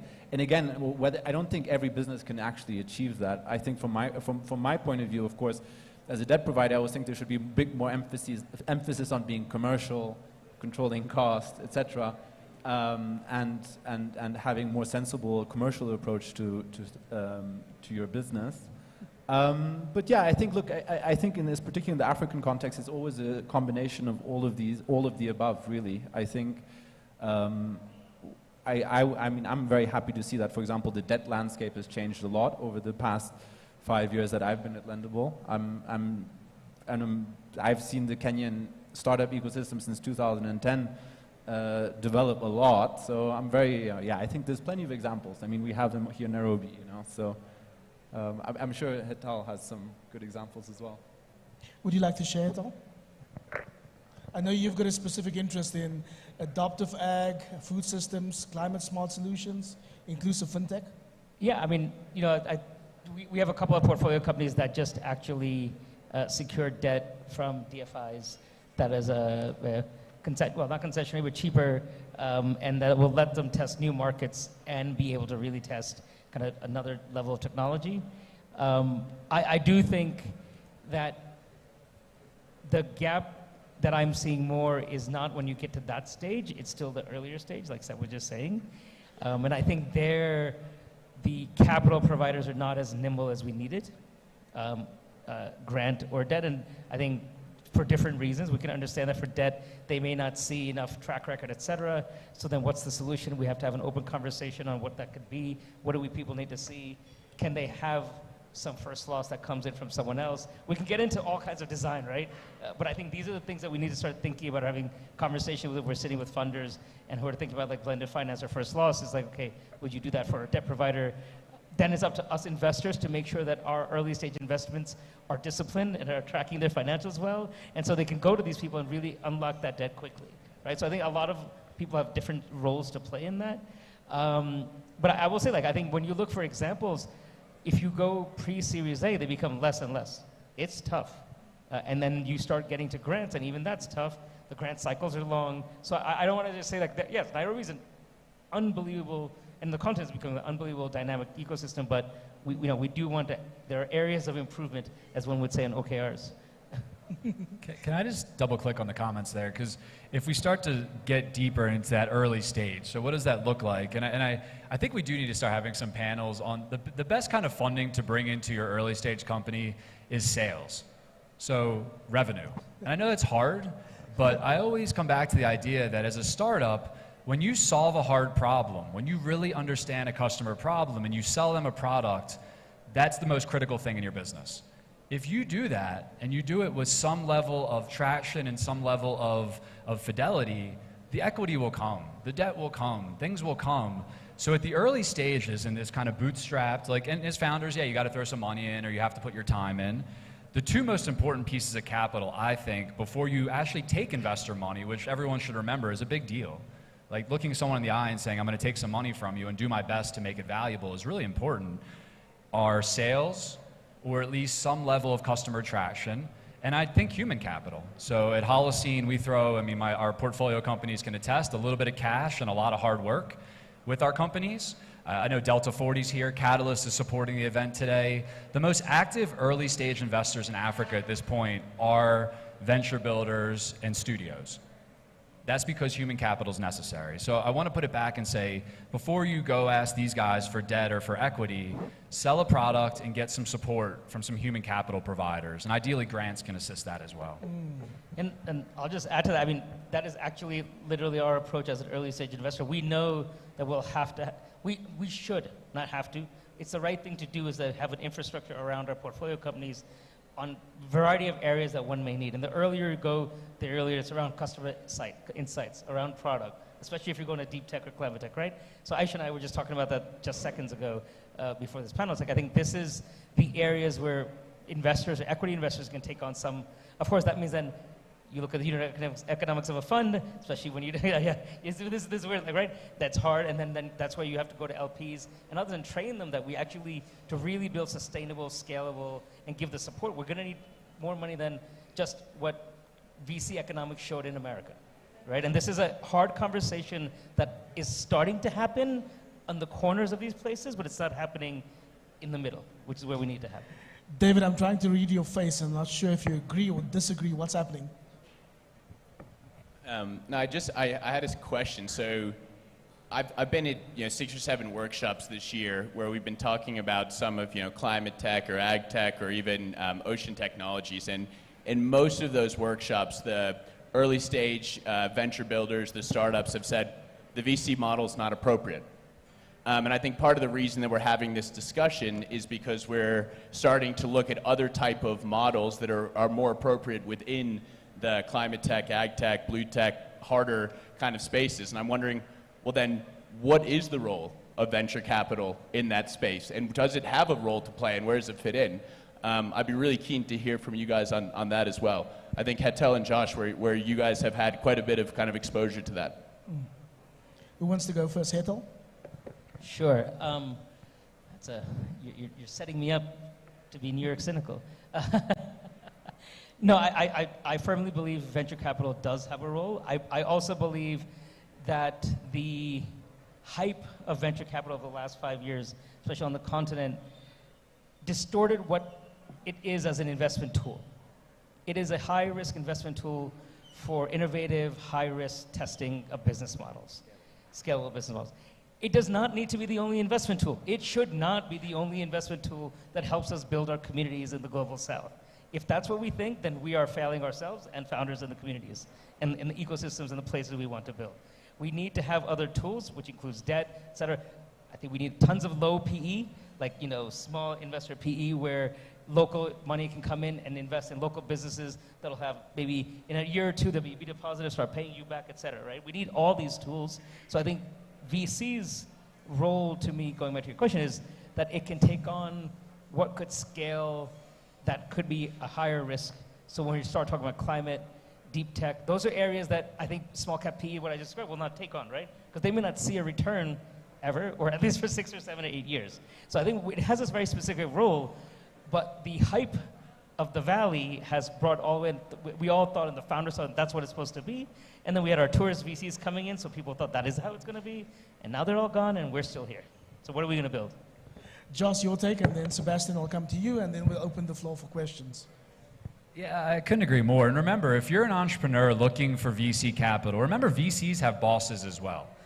It's called an LP. And those LPs are saying, you need to get me these returns. And raising a fund is super hard. So if you think fundraising for your startup is hard, raising a fund in this environment for a non-on-the-run sector is very, very difficult. So respect the fact that they have a hard road to walk as well. But what needs to happen for VCs is they need to get leverage, right? So your $100,000 of equity needs to be worth $1 million of capital. So all of a sudden, if you have grant capital and debt, the equity becomes higher leverage. For entrepreneurs, you need additional runway. You need to be able, so if you don't know what a weighted average cost of capital is, go home and Google that today and figure out, if I only sell equity, it's very expensive. If I can then bring in some debt and some grants, that brings down the cost of capital for my company. Super, super important things to remember. And I want to say, like, this is I'm building Holocene is my 8th startup. I've been doing startups for a long time. I started in California, came over to Nairobi, and now I'm down in South Africa. And through my journey, I can say the first business that I've built that was cash flow positive was in South Africa. Why? There's no funding. I didn't have another option. I had to build a cash flow positive business. Everywhere else you can raise 30 million bucks on a dream and some nice pitch decks. Even in Nairobi, that's a thing. Like, you can raise a bunch of money on a cool idea, believe it or not. South Africa, good luck. So build great businesses and the cash will come, I think is really, really important. Great businesses solve hard customer problems. Ethel?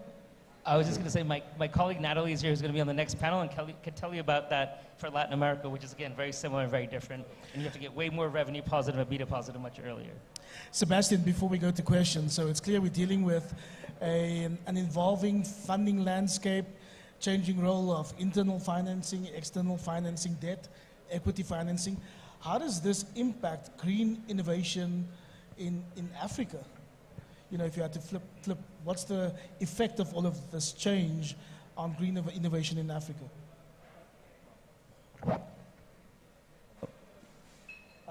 Yeah, sorry. Okay, good. Well, I think, look, I think the changing funding landscape, I think we're really talking about changing funding landscape. I think we look at the global funding landscape has changed. Capital is more expensive, and investors and investees alike have less margin for error. So everybody has to be a lot more focused. Everybody has to be a lot more commercial these days. The times of free money are over, and that's the message that you're hearing every day on the news. But that's the reality for investors as well. So I think it's just there's capital available. There's plenty of interest. There's plenty of interest in this space. But again, it's just to be a little bit more focused and disciplined, and it behooves us all. Let's open the floor for some questions and comments. If we could get a microphone over there. All right, we have a question there. Maybe just a short introduction before your question or comment. Sure. Hi, good afternoon. I'm Melanie Keita. I'm the co-founder and CEO of Melanie Capital. We're a climate fintech platform providing green loans and carbon credits for SMEs. Thanks for this panel and the great insights and discussions. I have a question on the events that we managed to get debt and your perspective on the cost of debt for climate fintech like us. We just happened to have a discussion on a transaction where we're looking at around 35% on the Kenya shillings with 2 years and a demand on security. So how do you see the evolvement of the debt landscape for startups like us, and how do we design debt instruments that can be deployed at scale so that we can foster more climate lending? Thank you. Who wants to take that question? Sebastian? Yeah, happy to. Well, yeah, first of all, yeah, I saw your presentation earlier as well, and I'm actually quite interested in your model, so maybe we can chat a little bit more about that afterwards. But yes, overall, I think, look, I mean, it's always going to be difficult at the stage that you are at right now, this early stage, to raise debt is always going to, once you need to get to a kind of critical mass there, once you actually have a bit of a balance sheet or a track record, and or you have something that a bank or lender can identify as some form of security, And again, it's going to be very difficult. And of course, the pricing that you're receiving is just a function of the perceived risk and maybe some opportunism, who knows. But the thing is that, so again, as we discussed earlier, I think that, sometimes there are probably more appropriate, types of funding that will get you where you need to get. Maybe the first $500,000, $1 million will come from other types of concessional financing. You also just have to be aware of, at the end of the day, if your unit economics, for example, can actually absorb that high cost of funding, then perhaps that kind of deal makes sense for you. But again, everything is very particular to that, to your specific case, and you know best, really. I think once you get to that kind of, $2 million plus kind of balance sheet and a little bit more track record, you'll be able to access a lot more, lenders, impact lenders, and also more kind of scaled forms of capital. The good thing about debt, once you get to that level, that it's endlessly customizable. The process, it's more rigorous, there'll be a lot more questions asked, but you'll find that debt providers can actually structure something around your business that works for you and works for the lender as well. Maybe just add, because I worked in Pego Solar for a long time. We brought on a lot of debt funding. And I think it'd be helpful even for Seb to tell the entrepreneurs, if you're early, what can I do today to make me debt ready? So if you don't have great financial accounts, if you don't know where your assets are, if you don't have a really clean warehouse, I'm not saying you don't, I'm saying you plural, like what do you need? If someone comes to you and says, hey, I want $1 million of debt, what kind of things do you need to see in order to be able to make that type of transaction? Well, yeah, exactly. So first of all, when we're talking about fintechs or lenders in the first place, I would expect you to have already invested your money, taking the risk that you want. You can't be a lender or a fintech without, using your own money. So that's the first thing. And then, of course, it's just the kind of scale, to make it work for us, transaction size. So that's just a question of what type of lender you're speaking to. But of course, the data that you have, we're a data-driven, lender. So the thing is that we integrate with our investees, and we want to see pretty clean data, and then we do a historical analysis. So that's really important. Financial reporting, of course, extremely important. Having a competent chief financial officer always helps. And then, of course, the general management team, and of course, being able to think about the risks, because the risks, to debt providers are very different, maybe perhaps to sometimes equity providers. Like we're thinking about macro risk, we're thinking about currency risk, and having thought about that, or is extremely important. And then the most fundamental, I guess, is of course, do the unit economics work? And I think that's always a persistent question, for example, in pay-as-you-go solar. But I think that the unit economics need to be able to absorb the cost of funding fundamentally, and that's something really important. So we've run out of time, but I'm going to give 30 seconds to Hetel and David, perhaps as a parting shot. Your takeaway.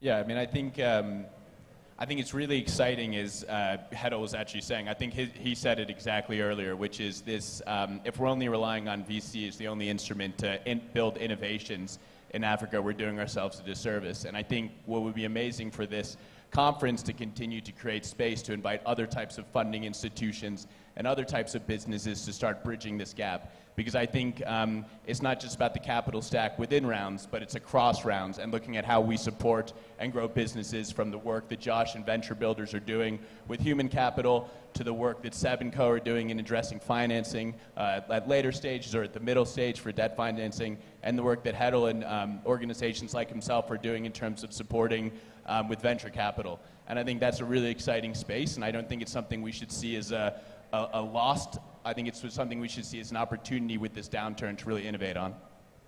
Hetel? I actually don't have much more to add. We can have that as the parting shot. If there's any other questions, I'm happy to answer. We can meet after, but I think go for it. I'm afraid we have to end it there. We've run out of time, unfortunately. But can I take 10 seconds from Heddle? Taking 10 All right, seconds. cool. So the same way really good startups do customer discovery with their customers to figure out the customer problem, and they sell them a product. If you're an entrepreneur, do customer discovery with your investors. So go out and talk to these guys and talk to a debt investor in an open conversation. Say, hey, how does this thing work?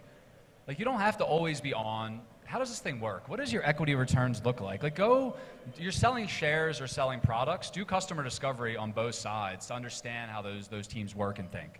And we're all happy to do that. I think we'd be happy to sit down with any startup and say, here's how debt works, here's how equity works, here's the key things we think about. It's really, really important in this ecosystem. Yeah, actually, that reminds me of a party shot. It's really find investors who are willing to do that with you, and it'll be much easier when times get tough, because we know that they're going to, and we know we need to build together. And I think being able to have an open space, if it doesn't fit, it's okay. I mean, it may not be fit in my mandate. We'll try to find you someone else. I think these are the type of investors you want to get around you, who'll help learn. We want to learn from what you're thinking about as founders, because we're not that close. So it's an education both ways. It's not like, oh, we're just feeling that we're giving or being taken from. So I think those types of relationships really will go a long way also in helping shape how you want to, what you're building and what the unit economics will in the end be when you approach Series A or SEB. Thank you so much, Hetel Patel, Sebastian Wichmann Rogers, Joshua Romisser, and David Saunders. Thanks for your time. And thank you, Mr. Prince, for all of that. Thank you, gentlemen. Super highly appreciated. Very, very meaningful. Walk around, get cards, talk to them, send them things. Just get to know what's going on. As you can see, we are going to try and fix the screens at the back, so we're going to take a 5-minute break, walk around, have drinks, conversation, and then we're going to jump into a pitch session. So give them 5 minutes to sort out the technical issues in the background, and in the meantime, say hello to people and be nice to everyone. It's very cool.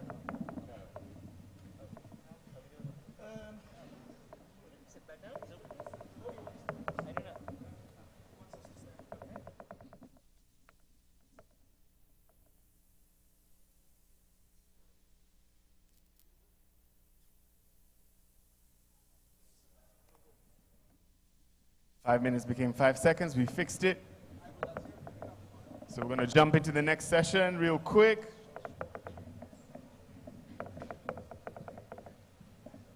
Sponsored by Savant. This is the Pitch Track Deep Tech. We've got two organizations, Octavia and Chadi, or Chadi, depending on which one you'd like to see. So I hope one of them is ready so we can definitely start real quick. The jury is Joshua, who was here, Shreyas, and Natalie. Please come in front. Joshua, Shreyas, and Natalie, you're going to be up here helping us with our pitches. Yep, definitely, those are your seats. If you don't have water, I can get you bottles. Hey, she is. Voila.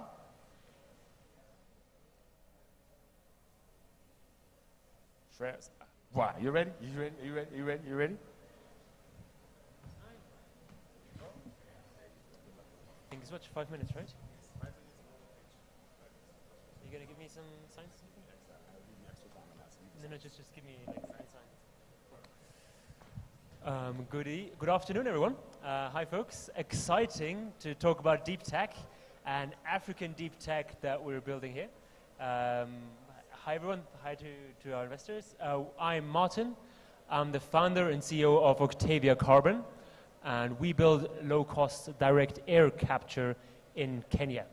And just as a very quick primer to the problem that we're solving there, and that is quite simply that a habitable planet needs carbon removal. I think this week a lot of us are here because one thing unites us, that is the belief that a big transition is coming, and that is the climate transition that is happening globally, and which Kenya and Africa in many ways is spearheading. And part of that will be to, in addition to actually decarbonizing really aggressively, the net zero that we are aiming for, the net part of that means that we have to take negative emissions, like taking CO2 out of the atmosphere at massive scale, twice as much below ground than we are currently taking out of the ground to actually meet our net zero targets. And that, in addition to being a big task, is a big market. That market is still relatively small today, but we are looking at something on the order of $500 billion. It depends a bit on what you're looking at, but give or take, the size of the smartphone market is what we're playing for. And direct air capture is a way of getting there. Sadly, there is a slide missing here, which is always a bit unfortunate with these things. But direct air capture is what we're building. You'll see some pictures of that a bit later. But the key point is that we can engineer our way out of this. We can engineer methods of scrubbing CO2 from the sky. And that is essentially like the same thing that trees already do, but accelerating that enormously using the natural chemistry of CO2 and it's being slightly acidic. But that process is constrained today by the very fact that thermodynamically, the thing we're trying to do is hard. Scrubbing CO2 from the sky, where it is at 0.04% of concentration in the atmosphere, is hard. It's like thermodynamically, it's a hard thing to do. And there's very few places where you can then store that CO2 geologically. The cost of the technology is very high because it's very nascent. And then community acceptance is a question, especially in the global north, where direct air capture is often tied to oil and gas. And if there's one thing I think many of us would agree on is we don't trust oil and gas necessarily in this transition. Now, what does that mean for us here in Kenya? We can solve these constraints here in Kenya because while DAC will always be energy intensive, energy does not have to be electricity. We can use geothermal waste heat directly for up to 90% of our energy. We have the right geology to store carbon. We have the right talent to build out that quickly, much like we've seen for solar and others. And frankly, in summary, that means that Kenya is the best place in the world for direct air capture. And that is why we are competing globally, and that is why we are developing, manufacturing, and deploying that novel technology here in Kenya. So jumping ahead a bit, crucially, this is patent-pending technology. Everything is built and developed here in Nairobi. What it looks like is something like this. It's machines with a filter either in the middle or on the sides, where we sort of suck in air through the sides, saturate that filter, free the CO2 with geothermal heat, and repeat. And we then sort of pump that underground in Kenya's unique geology in the Rift Valley to reverse climate change and in the longer term end the fossil fuel age. And What we are now building is the world's second largest direct air capture plant. So again, to be clear, the goal here is to compete globally. We want to be the world's largest direct air capture company by next year. The direct air capture industry is tiny. It's still less than 1,000 people, so it is very much up for grabs. Kenya is the best place in the world for it, and we are the first to actually build it anywhere in the global south. We've seen this work for solar. We've seen this work for batteries. We will now make it work for direct air capture in Kenya. I'll jump ahead a bit here. The competition matters. Frankly, being the global south's first direct air capture company comes with a massive, massive cost advantage and very decent 30–40% margins on our unit economics. We have a good amount of tractions, now actually closer to $500,000 of pre-sold, paid carbon credits from technology companies like Snap, the Snapchat people, and Klarna, the Swedish bank. $800,000 in investment, including from some very hardcore sector investors in direct air capture, where we are partnering to develop technology. And yeah, we are looking to get to utility scale the fastest. Direct air capture is a race to scale. We are building a team, and we are raising $6 million, hoping to close over the next month or two. We have some interested leads, more space. Would love to talk to you. Thank you. That's my 5 minutes. Very well done with 43 seconds to spare. Very, very nice. Any questions? Yes? Yes? Yeah? No? Question? No? Yes? Did you? Yes. Yeah, thanks a lot. I mean, super interesting stuff, and completely agree with the thesis that we need to take carbon out. We need to do everything else and do this as well. And I love hard problems, so super, super cool. If we come back to the panel before this, so that's $6 million you need. I assume that's $6 million of equity, or yes. $6 million. How do you think about that? Because like, a lot of this stuff is building factories is not what equity is meant for. Building a lot of the CapEx is not what equity is meant for. So how do you think about that aspect of getting the right amount of funding? Yeah, it's a great point. And crucially, like this pilot that we're building, which is the world's second largest, just to reiterate, none of that we want to pay for with equity financing. Like in the carbon space, there's a sort of quite unique dynamic where you can essentially get prepaid for credits that you will sell, which essentially becomes a form of debt that you repay with carbon credits, essentially. But yeah, I mean, you're absolutely right? Now, the equity is not the right thing to scale deep tech, like that's very asset and infrastructure heavy. So yeah, we are looking at financing, debt financing specifically. And I mean, this is something that to some extent all deep climate tech companies face, right? There is a valley of death in climate technology that we have to address, and you know that is specifically deep in Kenya, and where we have less government support to fill that gap. The way we are thinking about it is that we will line up the right offtakes, which is very bankable end customers for these credits. That's the likes of Microsoft, the likes of Apple, Meta, etc. And the idea is that that will then sort of like crowd and finance. How exactly that will work is a good question. Will traditional banks lend to it? We don't exactly know. Longer term, it's probably development finance, that we know. In the medium term, there's a sort of mix between sector-specific carbon project investors who are used to paying financing relatively large projects in this region as well, and some venture debt models that we're looking at both locally and globally as well. But it is a great question. It keeps me up at night, if I'm honest. It's not easy. And can you talk a bit more about the market and the clients? Like you mentioned Meta and corporate, so what's the main market? Like who's going to buy this and what's the process? Yeah, how does that work? Yeah, it's a great question. So it is a very nascent technology. It's kind of where solar was 25 years ago. And generally speaking, the people who would then sort of be the early adopters of this product would be finance and tech companies who don't have a lot of carbon footprint, but tend to have pretty high profits, which means that they generally go a bit further on their climate commitments. We already see, for example, the Frontier Climate Fund, which is, you know, Meta, Stripe, Shopify, McKinsey, and others, really putting down $1 billion to actually scale this and essentially hoover up any credits that come on the market from this type of technology at any sort of reasonable scale.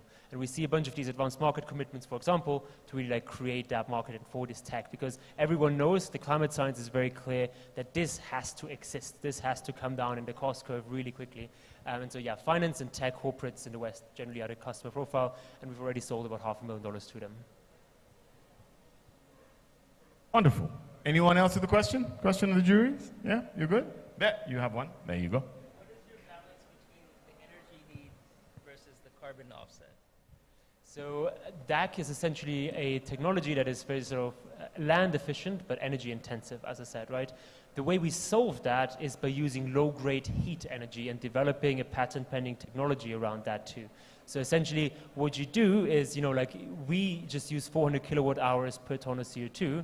That might seem a lot, but then again, that is about a tenth of that what other technology companies would use here.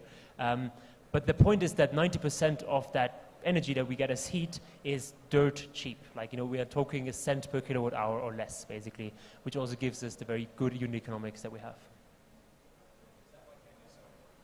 That is why Kenya is the best place in the world, or like the East African Rift Valley more broadly. It's a combination of that low-grade geothermal that we can essentially get for almost free, the right geology to actually store enough carbon to reverse all of climate change that we've caused so far, and then finally the talent to build it out at scale. Yeah, because I mean, that's one of the bigger issues, right, with overall air carbon capture is that in a lot of other places, they'd be using more energy than they're actually saving, so in the end, it could be a net scam. So. And that's why Kenya is great, and 93% renewables helps. Yeah. Thanks. Wonderful. Let's give him a hand. Very, very well done. I got it. I did. Fast movements. Okay. That's Octavia Carbon. We've done our Q&A. There you go. Ready? This is yours. Thank you. And this is yours. Thanks so much. Hope I do this right. Hey everybody. Hope everyone's having a good conference so far. All right, my name is Miraj, and I'm the founder of Chargy, and I'm going to tell you for the next 5 minutes of how we want to power select E2-wheelers and E3-wheelers in Kenya and the rest of the continent. Right, I'd like to start with the underlying issues and or the business case. The need to convert to E2-wheelers and E3-wheelers considers rapid urbanization and environmental consequences, and the primary income sources of the rider, of course. The need to electrify is clear and evident. Driving this transition, of course, to e-mobility and the profound associated impacts hinges, in part, on the availability of effective charging solutions. Right, so problems. The clear and obvious problem is the availability of a reliable, convenient, cost-effective charging solution. The next thing we'd like to look at is the battery swapping concept or battery swapping model. We developed this solution considering the significant upfront cost capital of battery swapping, the somewhat questionable economics, and no standardization severely impedes the efficacy that battery swapping as a sustainable, scalable charging approach. Furthermore, the technology within the e-mobility space is changing every month. And the shift of these models that could occur, whatever works today, could be viably not a very different a year from now. So we're betting on the evident improvements in charging and battery technology and building a solution for this. Right, at Chargy, we're building an integrated energy solution to power e-mobility on the continent. We're looking at convenient, affordable, and widely accessible charging option to support and accelerate the transition to e-mobility. We offer a holistic energy solution that covers and starts with E2-wheelers and E3-wheelers, and having a platform that can scale to the other ends as well. Our decentralized ownership model. This is important. Our decentralized ownership model enables anyone to easily deploy these assets and generate revenue for them. The first product we've built to address the E2-wheeler and E3-wheeler charging is a IoT socket. This IoT socket runs on a standard line, provides authorization, safety features, and also connected to a monetization system such as M-Pesa. This, of course, is supported by a mobile platform, a web platform and mobile platform offering remote management, analytics, and control. The two operator models we're looking at to scale this solution is a host model and agent model. The host model looks at entities like the utilities, the gas stations, commercial centers, and we are essentially giving them a pipeline for additional revenue generation opportunities through our product and solution. make it an additional source of income with various kind of leasing or pay-as-you-go models as well. On the agent side, agent model, this is our last mile charging approach. We believe that most of these boater riders are going to be are all located in peri-urban areas, and therefore most of them do not have access to a reliable energy connection or an unsafe energy connection. Through a partnership with Kenya Power comes the e-mobility tariff. These riders can then leave their batteries or bikes at security audited shops near the peri-urban areas to charge at preferential tariffs. Business model, how do we make money? So we're looking at a 35 to 40% hardware markup. For the operators, we're going to charge a monthly plug fee of about $4 per month. And also looking at various revenue share models depending on which operator model we choose. We're also considering a subscription model. That subscription model is either upfront, lifetime, or can be annual, just as an access fee to our network, depending on how effectively we can scale the solution. Right.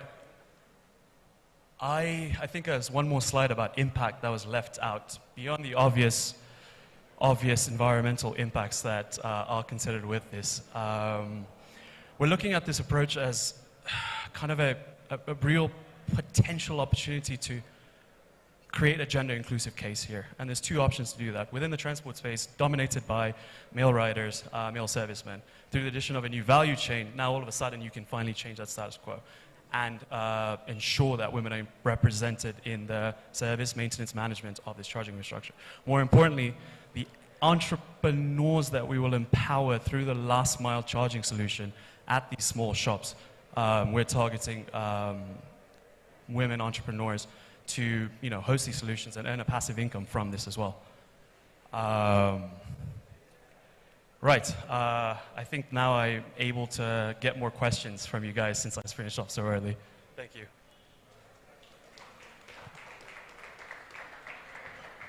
Nice, well done. Hi, thank you. Can you talk a bit more about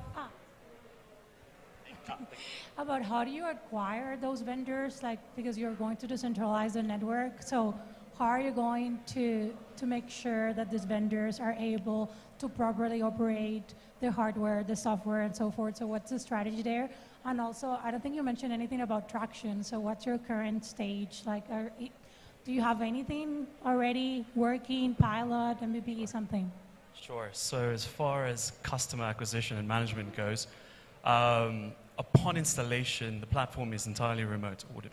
The drivers are trained on how to use the platform, and therefore, upon approaching a station, you'll either have two authorization mechanisms, an RFID card or a QR code, and that will automatically ensure that your charging session and energy features start. Once it's over, the platform recognizes how much energy you've consumed, and the appropriate amount of energy, appropriate amount of revenue, or amount of money is appropriated from your M-Pesa account. The operator simply has to deploy the solution. It'll appear on our application in terms of where these access points are. So for the operator, it is essentially a passive stream of income. Sorry? So for the first hosting model, we expect the operator to purchase the equipment and install it up front. For the agent model, we'll take a higher revenue share in order to accommodate deployment at that level as well.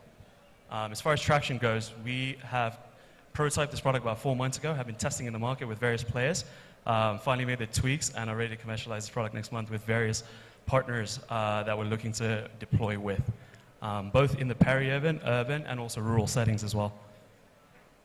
Cool. Thanks a lot. Really appreciate it. And I personally, I see e-mobility today very similar to Paygo Solar in 2014, 2015. And in Paygo, we never really wanted to own the entire value chain. We just had to. There was nowhere else to go. I'm still curious, because what I'm hearing from you is that you want to do the charging and do the actual the battery as a service and charging as a service. But still, I think there's only a couple thousand bikes on the road. So how do you solve for getting the asset into the market so that it can be charged and it can be serviced? Yeah, great question. On the demand side, which you're speaking about, we've got two approaches to this. With the strategic partnerships in the beginning through the people initially rolling out these e-bikes, but most importantly, I think we have to be realistic in terms of where these assets are going to come from in the future. and where the technology is going to come from in the future. It's India and China. If you look at what solutions are available out there, and the fast charging solutions are already there, I think it's a matter of time before these bikes come. We're looking at this deployment around next year. We want to be early. We want to have our assets in place and kind of benefit from network effects in the beginning from riders to then scale this network up front as well. We're also, with the funding that we're requesting, which I'll mention in a bit, we're also trying to open source this fast charging modality. So a standardized plug across an onboard charger that can be located on a bike and outsource and open source this technology to all local producers to build their bikes off these platforms as well. Therefore serving the universal approach to this charging method that we're going for. So your customer, I think this gets to your question, the customer is the host. So the host host is going to and buy it of from course you, the and e-motor driver rider as well. Later on. Correct. Thank you. B2B2C, yeah. You good? Fantastic. Well done. Very, very nice. Congratulations. That's amazing. That's deep. Well thought out. Thank you. Thank you very, very much. Let's give them both a hand. Deep tech. Amazing. I love how Kenya was like the right place to do it. And thank you so much, jurors, for the questions. This feels very much your energy and your space. Good luck to you, because a lot of that was deep. We're going to go into the next round. We're going to finish off with this. Once we do this, ladies and gents, we're going to have an hour's break, and then we're going to have, we call it dine and drinks. What do you call it? Drinks and what? Drinks and? Drinks and deals after this. Yes, drinks and deals after this. There's going to be a cocktail out here from 6 p.m. to 9 p.m. Fantastic place to be at night. It's amazing. It gets a bit noisy, loud. Younger people come, stuff like that. We're going to be here until 9:30, and we're looking forward to having as many of you in as possible. But right now, building sustainable value chains in investing in Africa. These are our fantastic panelists. Claire, I saw in the morning. She's the first person that came up. Please come on in. Robin, Mariana, Vladimir, and Audrey. Welcome on stage. The stairs over there. Yes, karibu. Your mics are going to be on your seats. We're looking forward to hearing from you.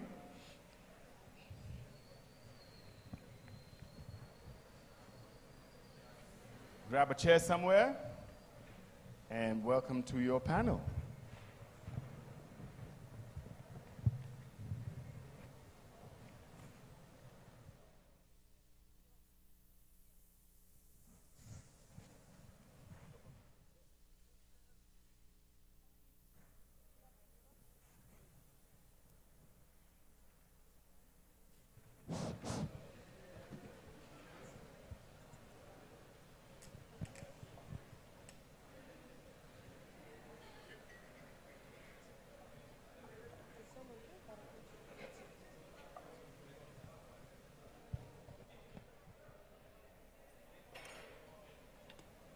Hello. Hi, everyone. Hello. How are you? Good afternoon to our panelists. My name is Audrey Mate. I am a program manager with the Village Capital team. For those who are not familiar with Village Capital, we are the world's largest organization supporting impacts, seed stage entrepreneurs. And to date, we've supported about 1,400 entrepreneurs spanning across about 28 countries, yes. So looking forward to an interesting session with our panelists here. But before we get started, I just want to know who's in the room. Please raise your hand if you're an entrepreneur. Okay, how many entrepreneur support organizations do we have in the room? So if you're an accelerator, incubator, co-working space. Okay, anyone grant making or investing in entrepreneurs? If you're an investor, okay, we have a couple of investors at the back. Policy makers, anyone in government? Ooh, awesome. Anyone just happy to be here? Awesome. Thank you everyone. We have a very able panel here, and I'll just give them a chance to introduce themselves, just starting from here, and then now we can get to a round of questions. Go ahead. Good afternoon, everybody. My name is Claire Nyambori. I'm representing FMO. So FMO is the Dutch Entrepreneurial Development Bank, And we enable entrepreneurs to increase inclusive and sustainable prosperity. We do so by having our investments right now in over 58 countries across the continent. So supporting creation of jobs and promoting income-generating activities. Our role also goes beyond financing, so we also support companies to be transparent and to also have good environmental and social standards. We also support ecosystem building activities where we also try to identify opportunities that are not yet bankable and working with them to increase bankability. Thank you. Thank you, Claire.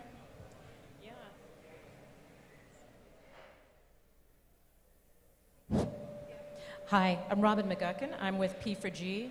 P4G is an initiative of WRI, World Resources Institute. We are an impact accelerator. We work in the climate space, specifically focused on food, energy, and water. We provide grants, technical assistance, and networks for our climate startup businesses. We operate across 9 countries, 3 here in Africa, 2 in Asia, in Latin America, and in Europe. Hi, everyone. My name is Vladimir. I'm a partner at E3 Capital. E3 Capital is a fund manager with focus on sub-Saharan Africa. We manage 2 funds. One is focused on energy access, and the second one is focused on climate tech and digital infrastructure. We typically invest from seed to Series B.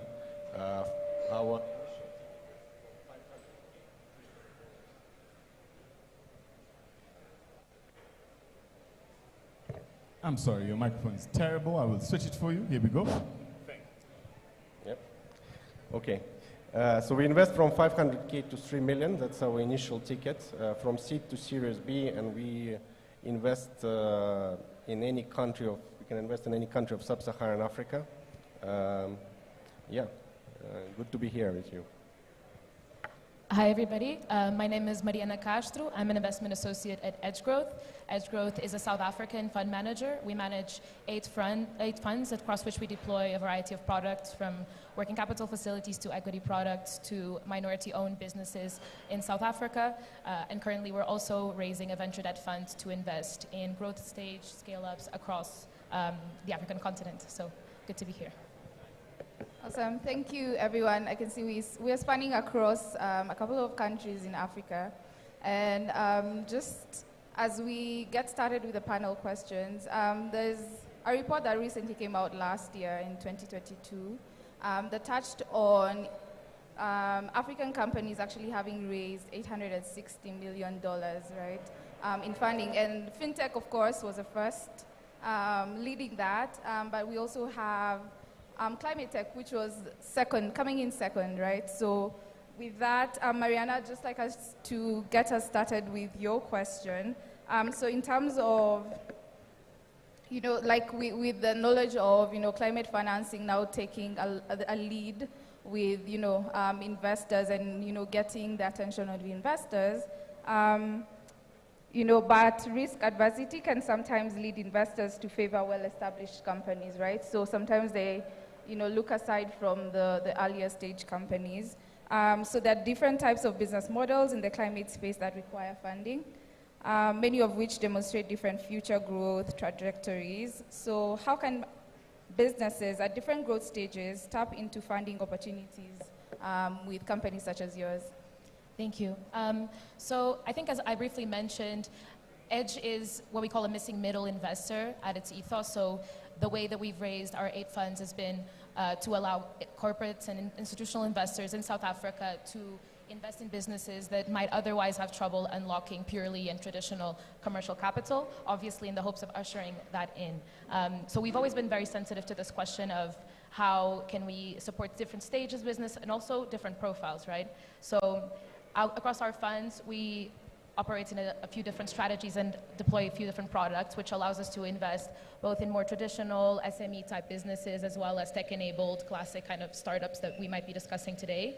And what that means is that we have a wide toolkit of instruments that we can deploy, and I think that that's become very helpful in supporting our companies along their growth trajectory and as they change and evolve. So for example, we can help a company early on with a working capital facility if they need some inventory financing, and then later on if they are experiencing growth that we appreciate and see as interesting, we can make an equity investment, for example. That also helps us kind of create a capital stack for them, even at the single round stage that is tailored to their need. And I think that this is very interesting when you think about climate investments, right? Because a lot of the businesses we're talking about here, even if they hope to scale very fast, they're looking at investments in CapEx or in hardware and technology that require more patient capital and cheaper capital than just, your pure equity dollars that, end up financing many times in this space, things like infrastructure and whatnot. And so that's why we're very interested in debt and providing flexible debt products to businesses in and outside of South Africa. So the last fund we've just raised, for example, is a venture debt fund that focuses on providing kind of patient but risk-seeking debt capital to growth stage companies. Because we felt in South Africa that there's a lot of equity investments that are available, but that might require some non-dilutive support so that founders can grow without giving away as much of their cap table early on. And that's how we ended up also looking outside of South Africa and understanding that this need expands to the rest of the continent. So I think that what we're excited about in terms of providing different growth stage companies with what they need is finding ways to deploy innovative approaches to debt. So I guess that's my answer, just having prioritizing having investors and seeing investors raise different funds that add new products that can allow a company to diversify their capital, to decrease cost of capital, and also make sure that they get the right product for their growth. Awesome. Thank you for that. So just changing the instrument, yeah, basically. So from equity and also focusing on debt, right? Is that the same? Go ahead. Is that the same for all of us on stage, or do you take a different approach, or is it the same? Anyone can go. Yeah. So from P4G's standpoint, we operate in a slightly different way. We're much earlier stage. So for P4G, we are investing in seed to post-seed businesses that are looking to get to pre-Series A or Series A. And we provide grants for that purpose. They're non-returnable grants, acknowledging that this journey is often a very long and hard one for entrepreneurs in the countries in which we operate. All right, so just looking at different angles, right? So it's interesting to see investors actually, very flexible in how they approach all this. So I'll just take it up with you, Vladimir, on the next question where, your approach has been to provide smart capital. Could you talk about funding companies that want more than just cash? What does that look like, and how has that enabled you to build a portfolio in the climate tech space? Yeah, thank you.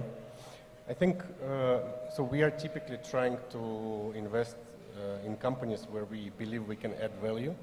And we typically, we like to take board seats and play an active role.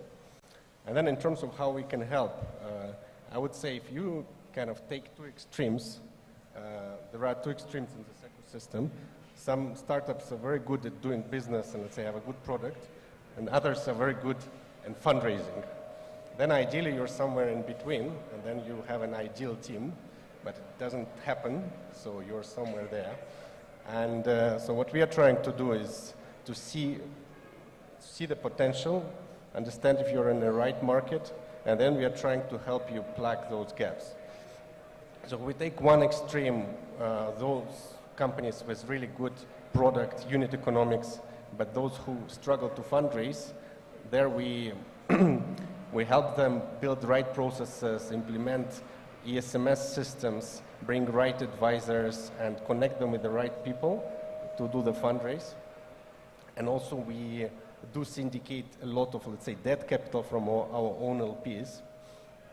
And then if we take, let's say, people who are very good in fundraising, but don't necessarily have enough connections in Africa or in certain countries, that's where we are bringing our expertise in terms of markets, because we, as a fund, we've invested pretty much in every country in Africa, almost, I think. So just within a few phone calls, we can introduce you to right partners pretty much in any region, either it's Southern Africa, West Africa, or East Africa. I guess that's kind of our approach. Just have a holistic view and then try to help entrepreneurs plug the gaps that they might have. Awesome. So a holistic move in terms of helping startups, right? So I think in our work as Village Capital, we've seen that connections is a very big challenge for entrepreneurs. So it's interesting that you're actually working with them to jump over that particular hurdle. And just before I move to the next question, just a follow-up question in terms of your line of work. Is there anything that you have seen categorically as a hurdle or challenge that has been faced by entrepreneurs that you can point out and that you're also addressing? Vladimir, or anyone on the panel, actually. Yeah. Asking about specific challenges entrepreneurs face. Yeah. Yes, absolutely. And I really liked what Vladimir was saying, in fact, because there are so many gaps for entrepreneurs to plug. And for this reason, P4G, we're set up, we have actually established in each of our countries of operation what we call national platforms. And our national platforms are comprised of a government ministry, typically the Ministry of Planning, Ministry of Treasury, and Ministry of Environment, as well as a leading industry association from that country. And then with each of our startup companies, we introduce them to our national platform, and we ask our national platform to mentor and advise them and help them find the right connections for anything from red tape reduction to alignment on key regulatory or policy issues. And this is one of the things we do, since we're a bit earlier stage, through our grants and technical assistance and through our network and expertise with our host organization, World Resources Institute, is help understand how to overcome some of those regulatory challenges that can really affect a business's bottom line. Thanks. I think on our end, I would say the main challenge for any entrepreneur in Africa is access to funding. For equity, any fundraising takes ages, it's very complicated, and just this is the main, I think, bottleneck for businesses to expand quicker. Got it. So I like the fact that investors are actually coming in and, jumping in and supporting them either, in other aspects other than, just pumping money into them, right? So in terms of connections, alignments, like you mentioned, with a long policy, so that I think that is also something, if you're an entrepreneur and you're raising money and capital, I think looking for an investor that can actually provide any additional, things aside of capital, that would be very helpful. I'd just like us to switch gears, and Claire, I'll come to you. And, for the ESOs, entrepreneur support organizations in the room, I know FMO has been a very big supporter of the entrepreneurship ecosystem. And one of the biggest challenges these support organizations have is, they often operate with very limited funds, right? And resources, much like the startups they support. So what has been your experience at FMO in making sure that, these hubs, entrepreneurs across the continent are accessing funding opportunities? What has worked and what hasn't? Sorry. Well, FMO is really dedicated to supporting the ecosystem. And what we have done in this space in the last 2 years is that we have set up a dedicated facility, a dedicated funding facility that's composed of grants and technical assistance. So here we provide this access to funding to the ESOs to be able to support the ecosystem. What we also do in all the work that we do with the ESOs is try to be additional. So we do not want to reinvent the wheel. We also don't want to dictate to the ESOs the work that they are supposed to do. So we try to be supplementary and complementary, and indeed be very much additional with the funding that we provide. I think also the fact that FMO has quite a rich network in our toolbox. That's also something that we bring to the table. So we do that by introducing other funders or introducing other partners to collaborate with us on the different activities.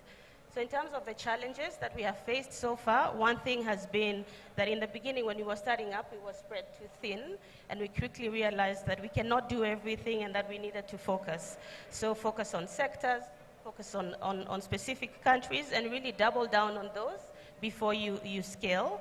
The other thing that we now learned from the challenges that we faced was the importance of strategic partnerships. So also really trying to establish local partnerships with the right players, seeing as we cannot reach the entire ecosystem by our own, but really establishing good and local partnerships. I think going forward in our new strategy, even as we embark on market creation and try to build bankability from non-bankable projects, here we are saying that we really want to collaborate with local partners, with local players to support us in reaching this ambition. Awesome. Thank you, Claire. I think everyone here on the panel is almost speaking the same language. It's interesting to hear a lot of collaboration, working with partners on the ground, supporting entrepreneurs and, these ESOs. What I'm wondering, or a question that I have for each one of you, just in your line of work, an additional work, maybe an additional question as a follow-up. Is there,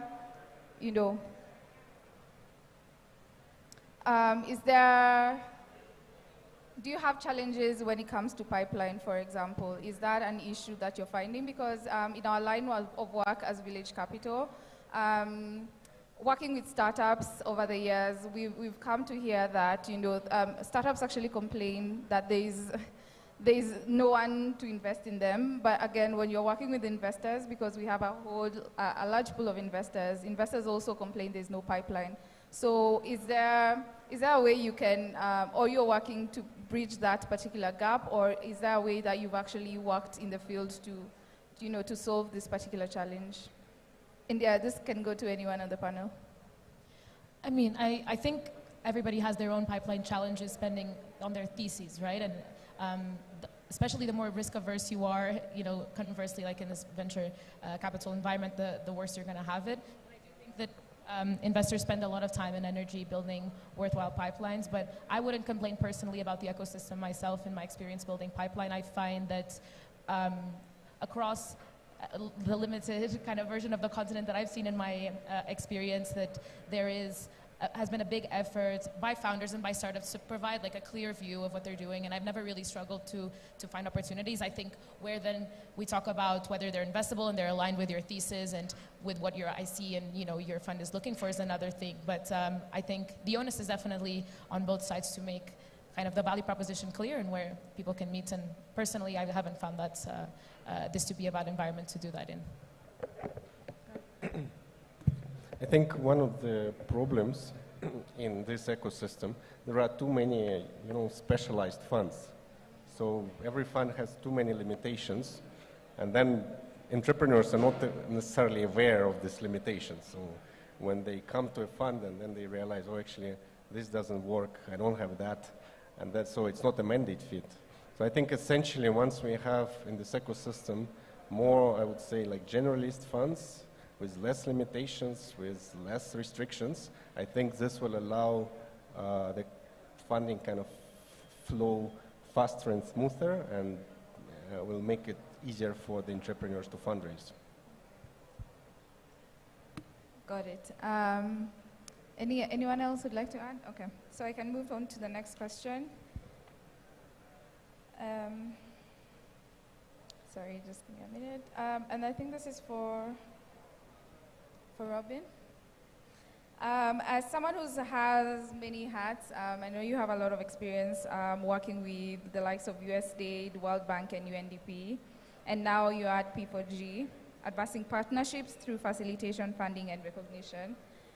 What are some of the key things that you'd like to see emerge from, the Africa Climate Summit, and also, just your work in general in the ecosystem? Yeah, thanks so much for the question. I think one of the things that I would love to see come out of this summit is a greater awareness of the journey and the challenges that startups face.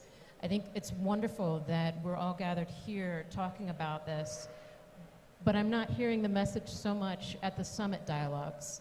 And this relates to a broader point that I see, having worked in the donor space and in the major multilateral space, is that this space, this startup space, is not very well understood. And there needs to be maybe more effort to bridge that gap in the way that we talk about addressing these solutions, because the donor community is looking for the solutions. As I listen here, as I talk to the different individuals here on the sidelines, the solutions are here. The solutions are what you entrepreneurs and startups are doing. And we need to bring the donors and the funders and the philanthropies more into this space and create a greater level of comfort and less discomfort around getting into some of the nitty-gritty of how to structure funds. And associated with that also comes some of the discomfort and high risk perceptions of investment in Africa and in other emerging economies.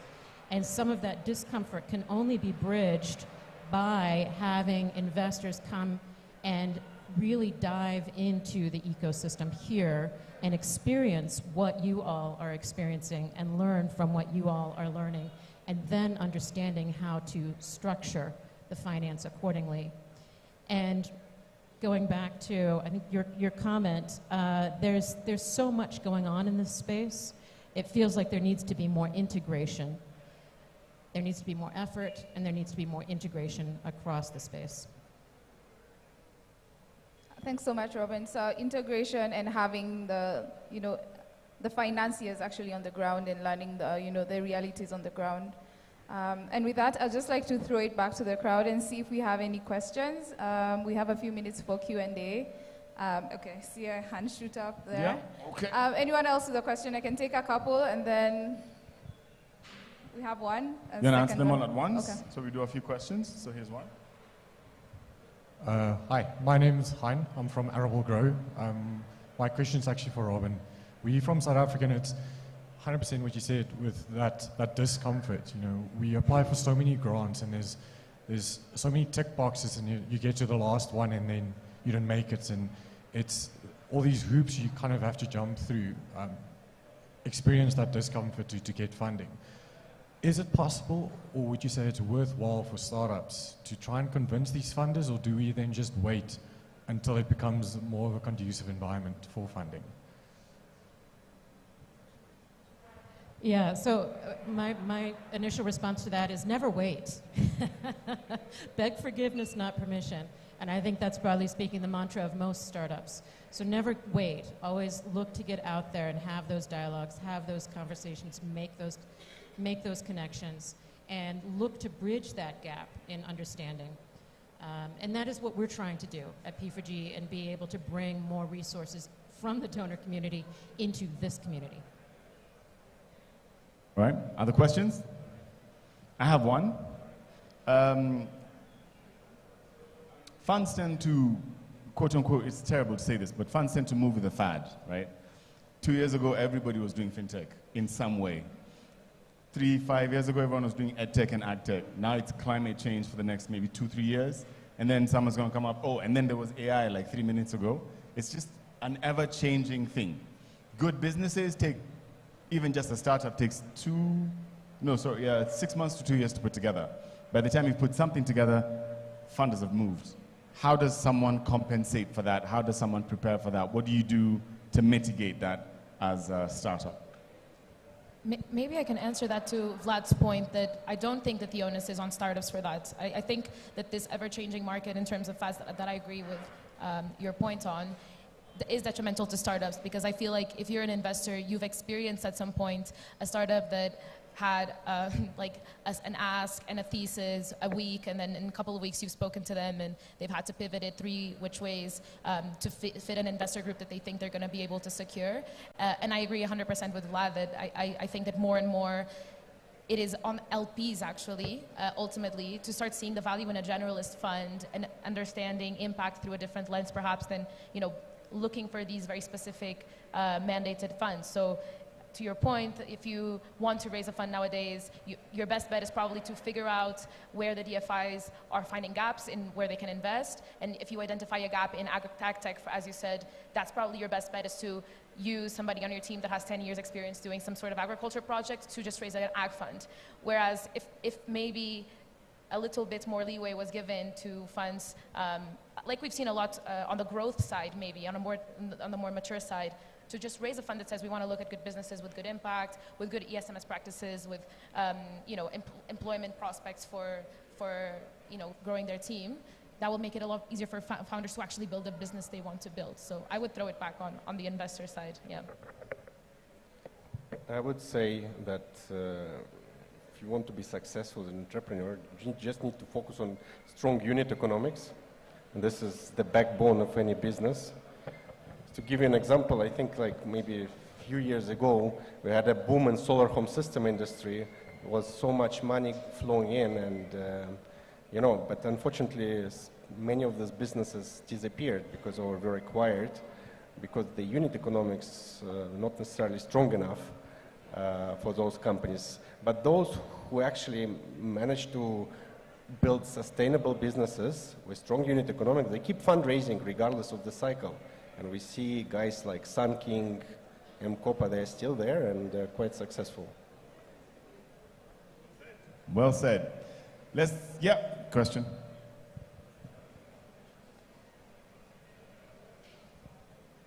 You were waiting to the last minute when I'm about to say, here you go. Hello, my name is Eric. I'm the founder and CEO at Circularity Space.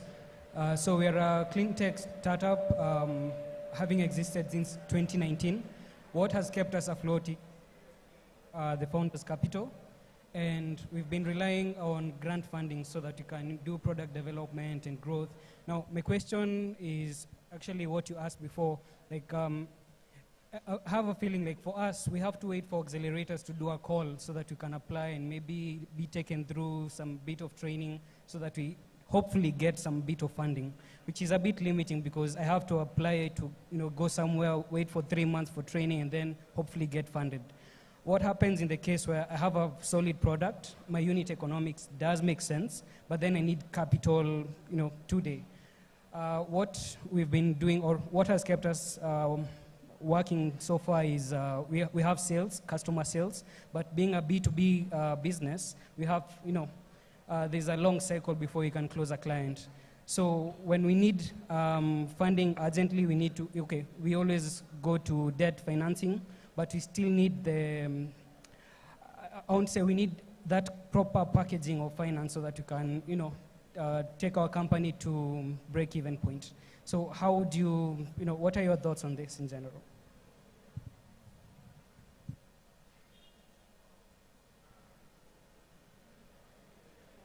They are discussing amongst themselves. It was such a deep question.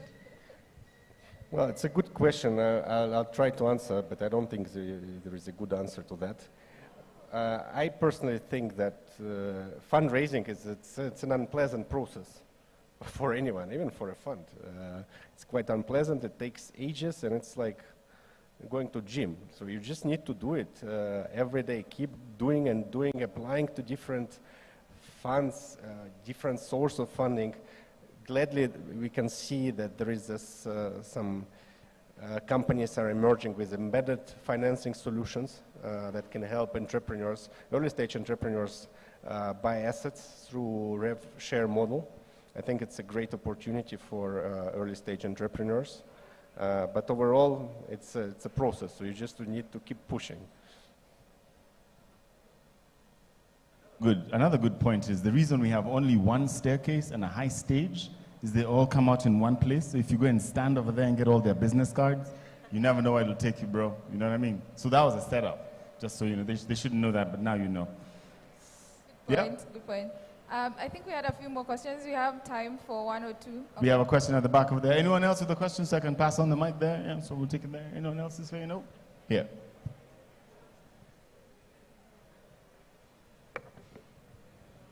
Hi, I'm Zandilen Julie from Enriching Africa Center.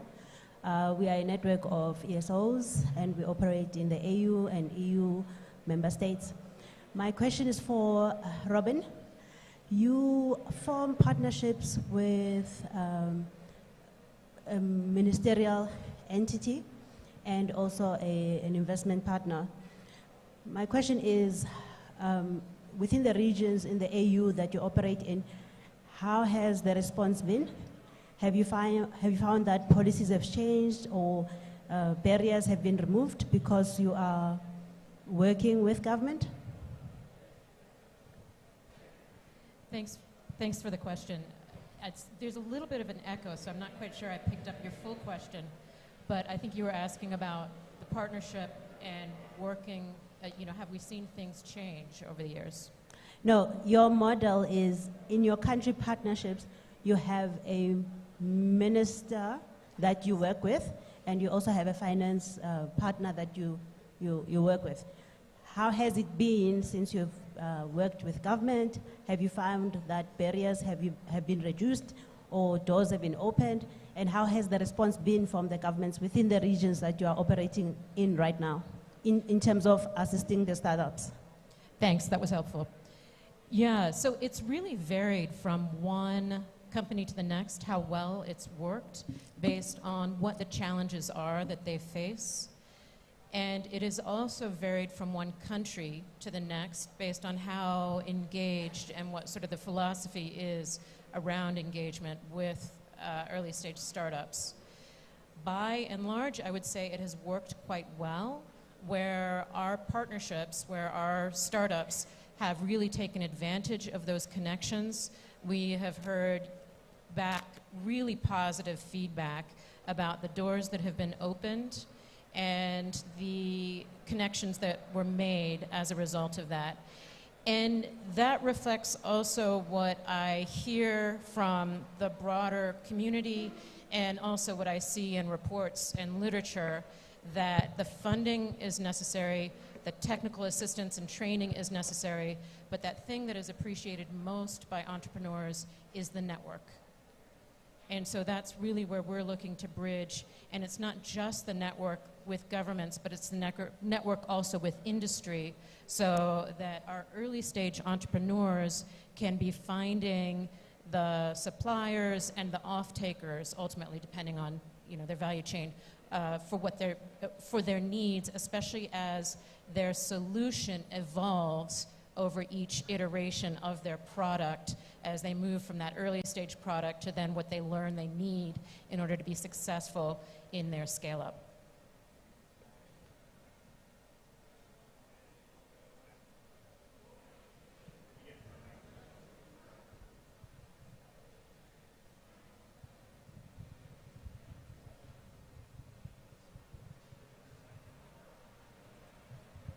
Cool. Thanks a lot, guys. I know people are always asking you for things. What would you like to ask for? What help can you get in your job, your role? What can make you successful?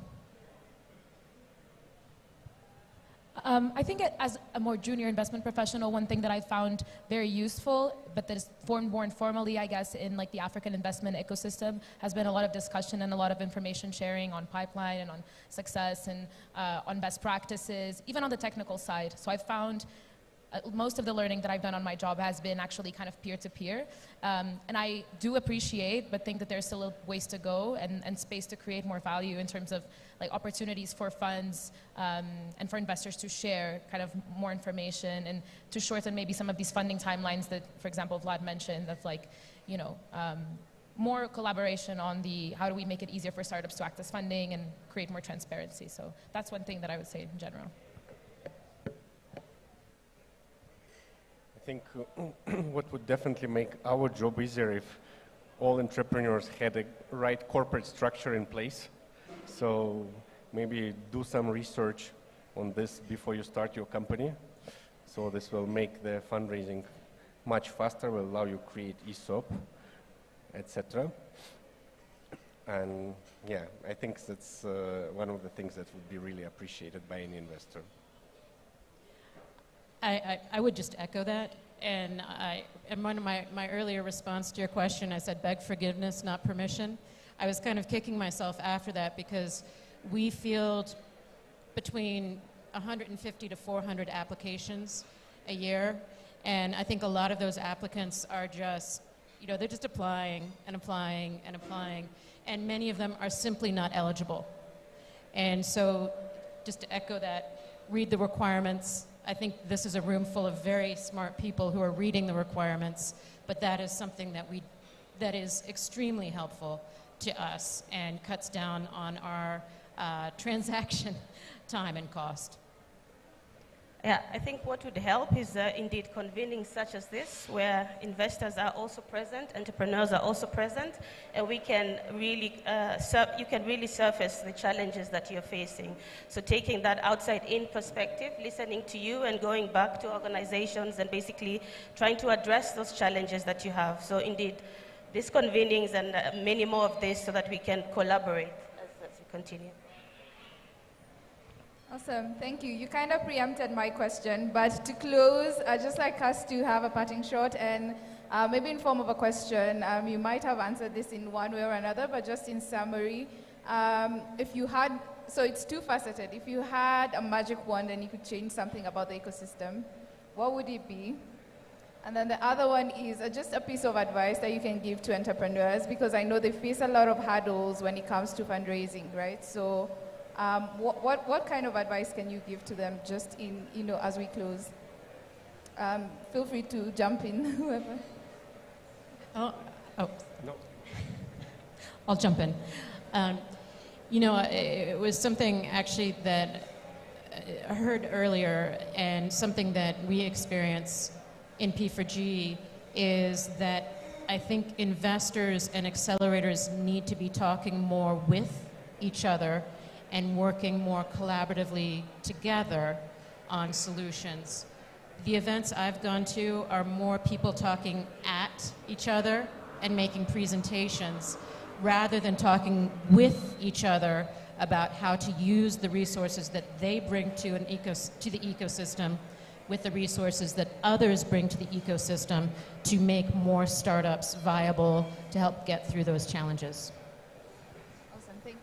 I think I can complement that and just add from the DFI space, indeed, we're already collaborating, but there's a significant financing gap. So I think more collaboration is needed on a higher scale. So indeed, we need to speak to each other, and not just DFIs, but also amongst investors.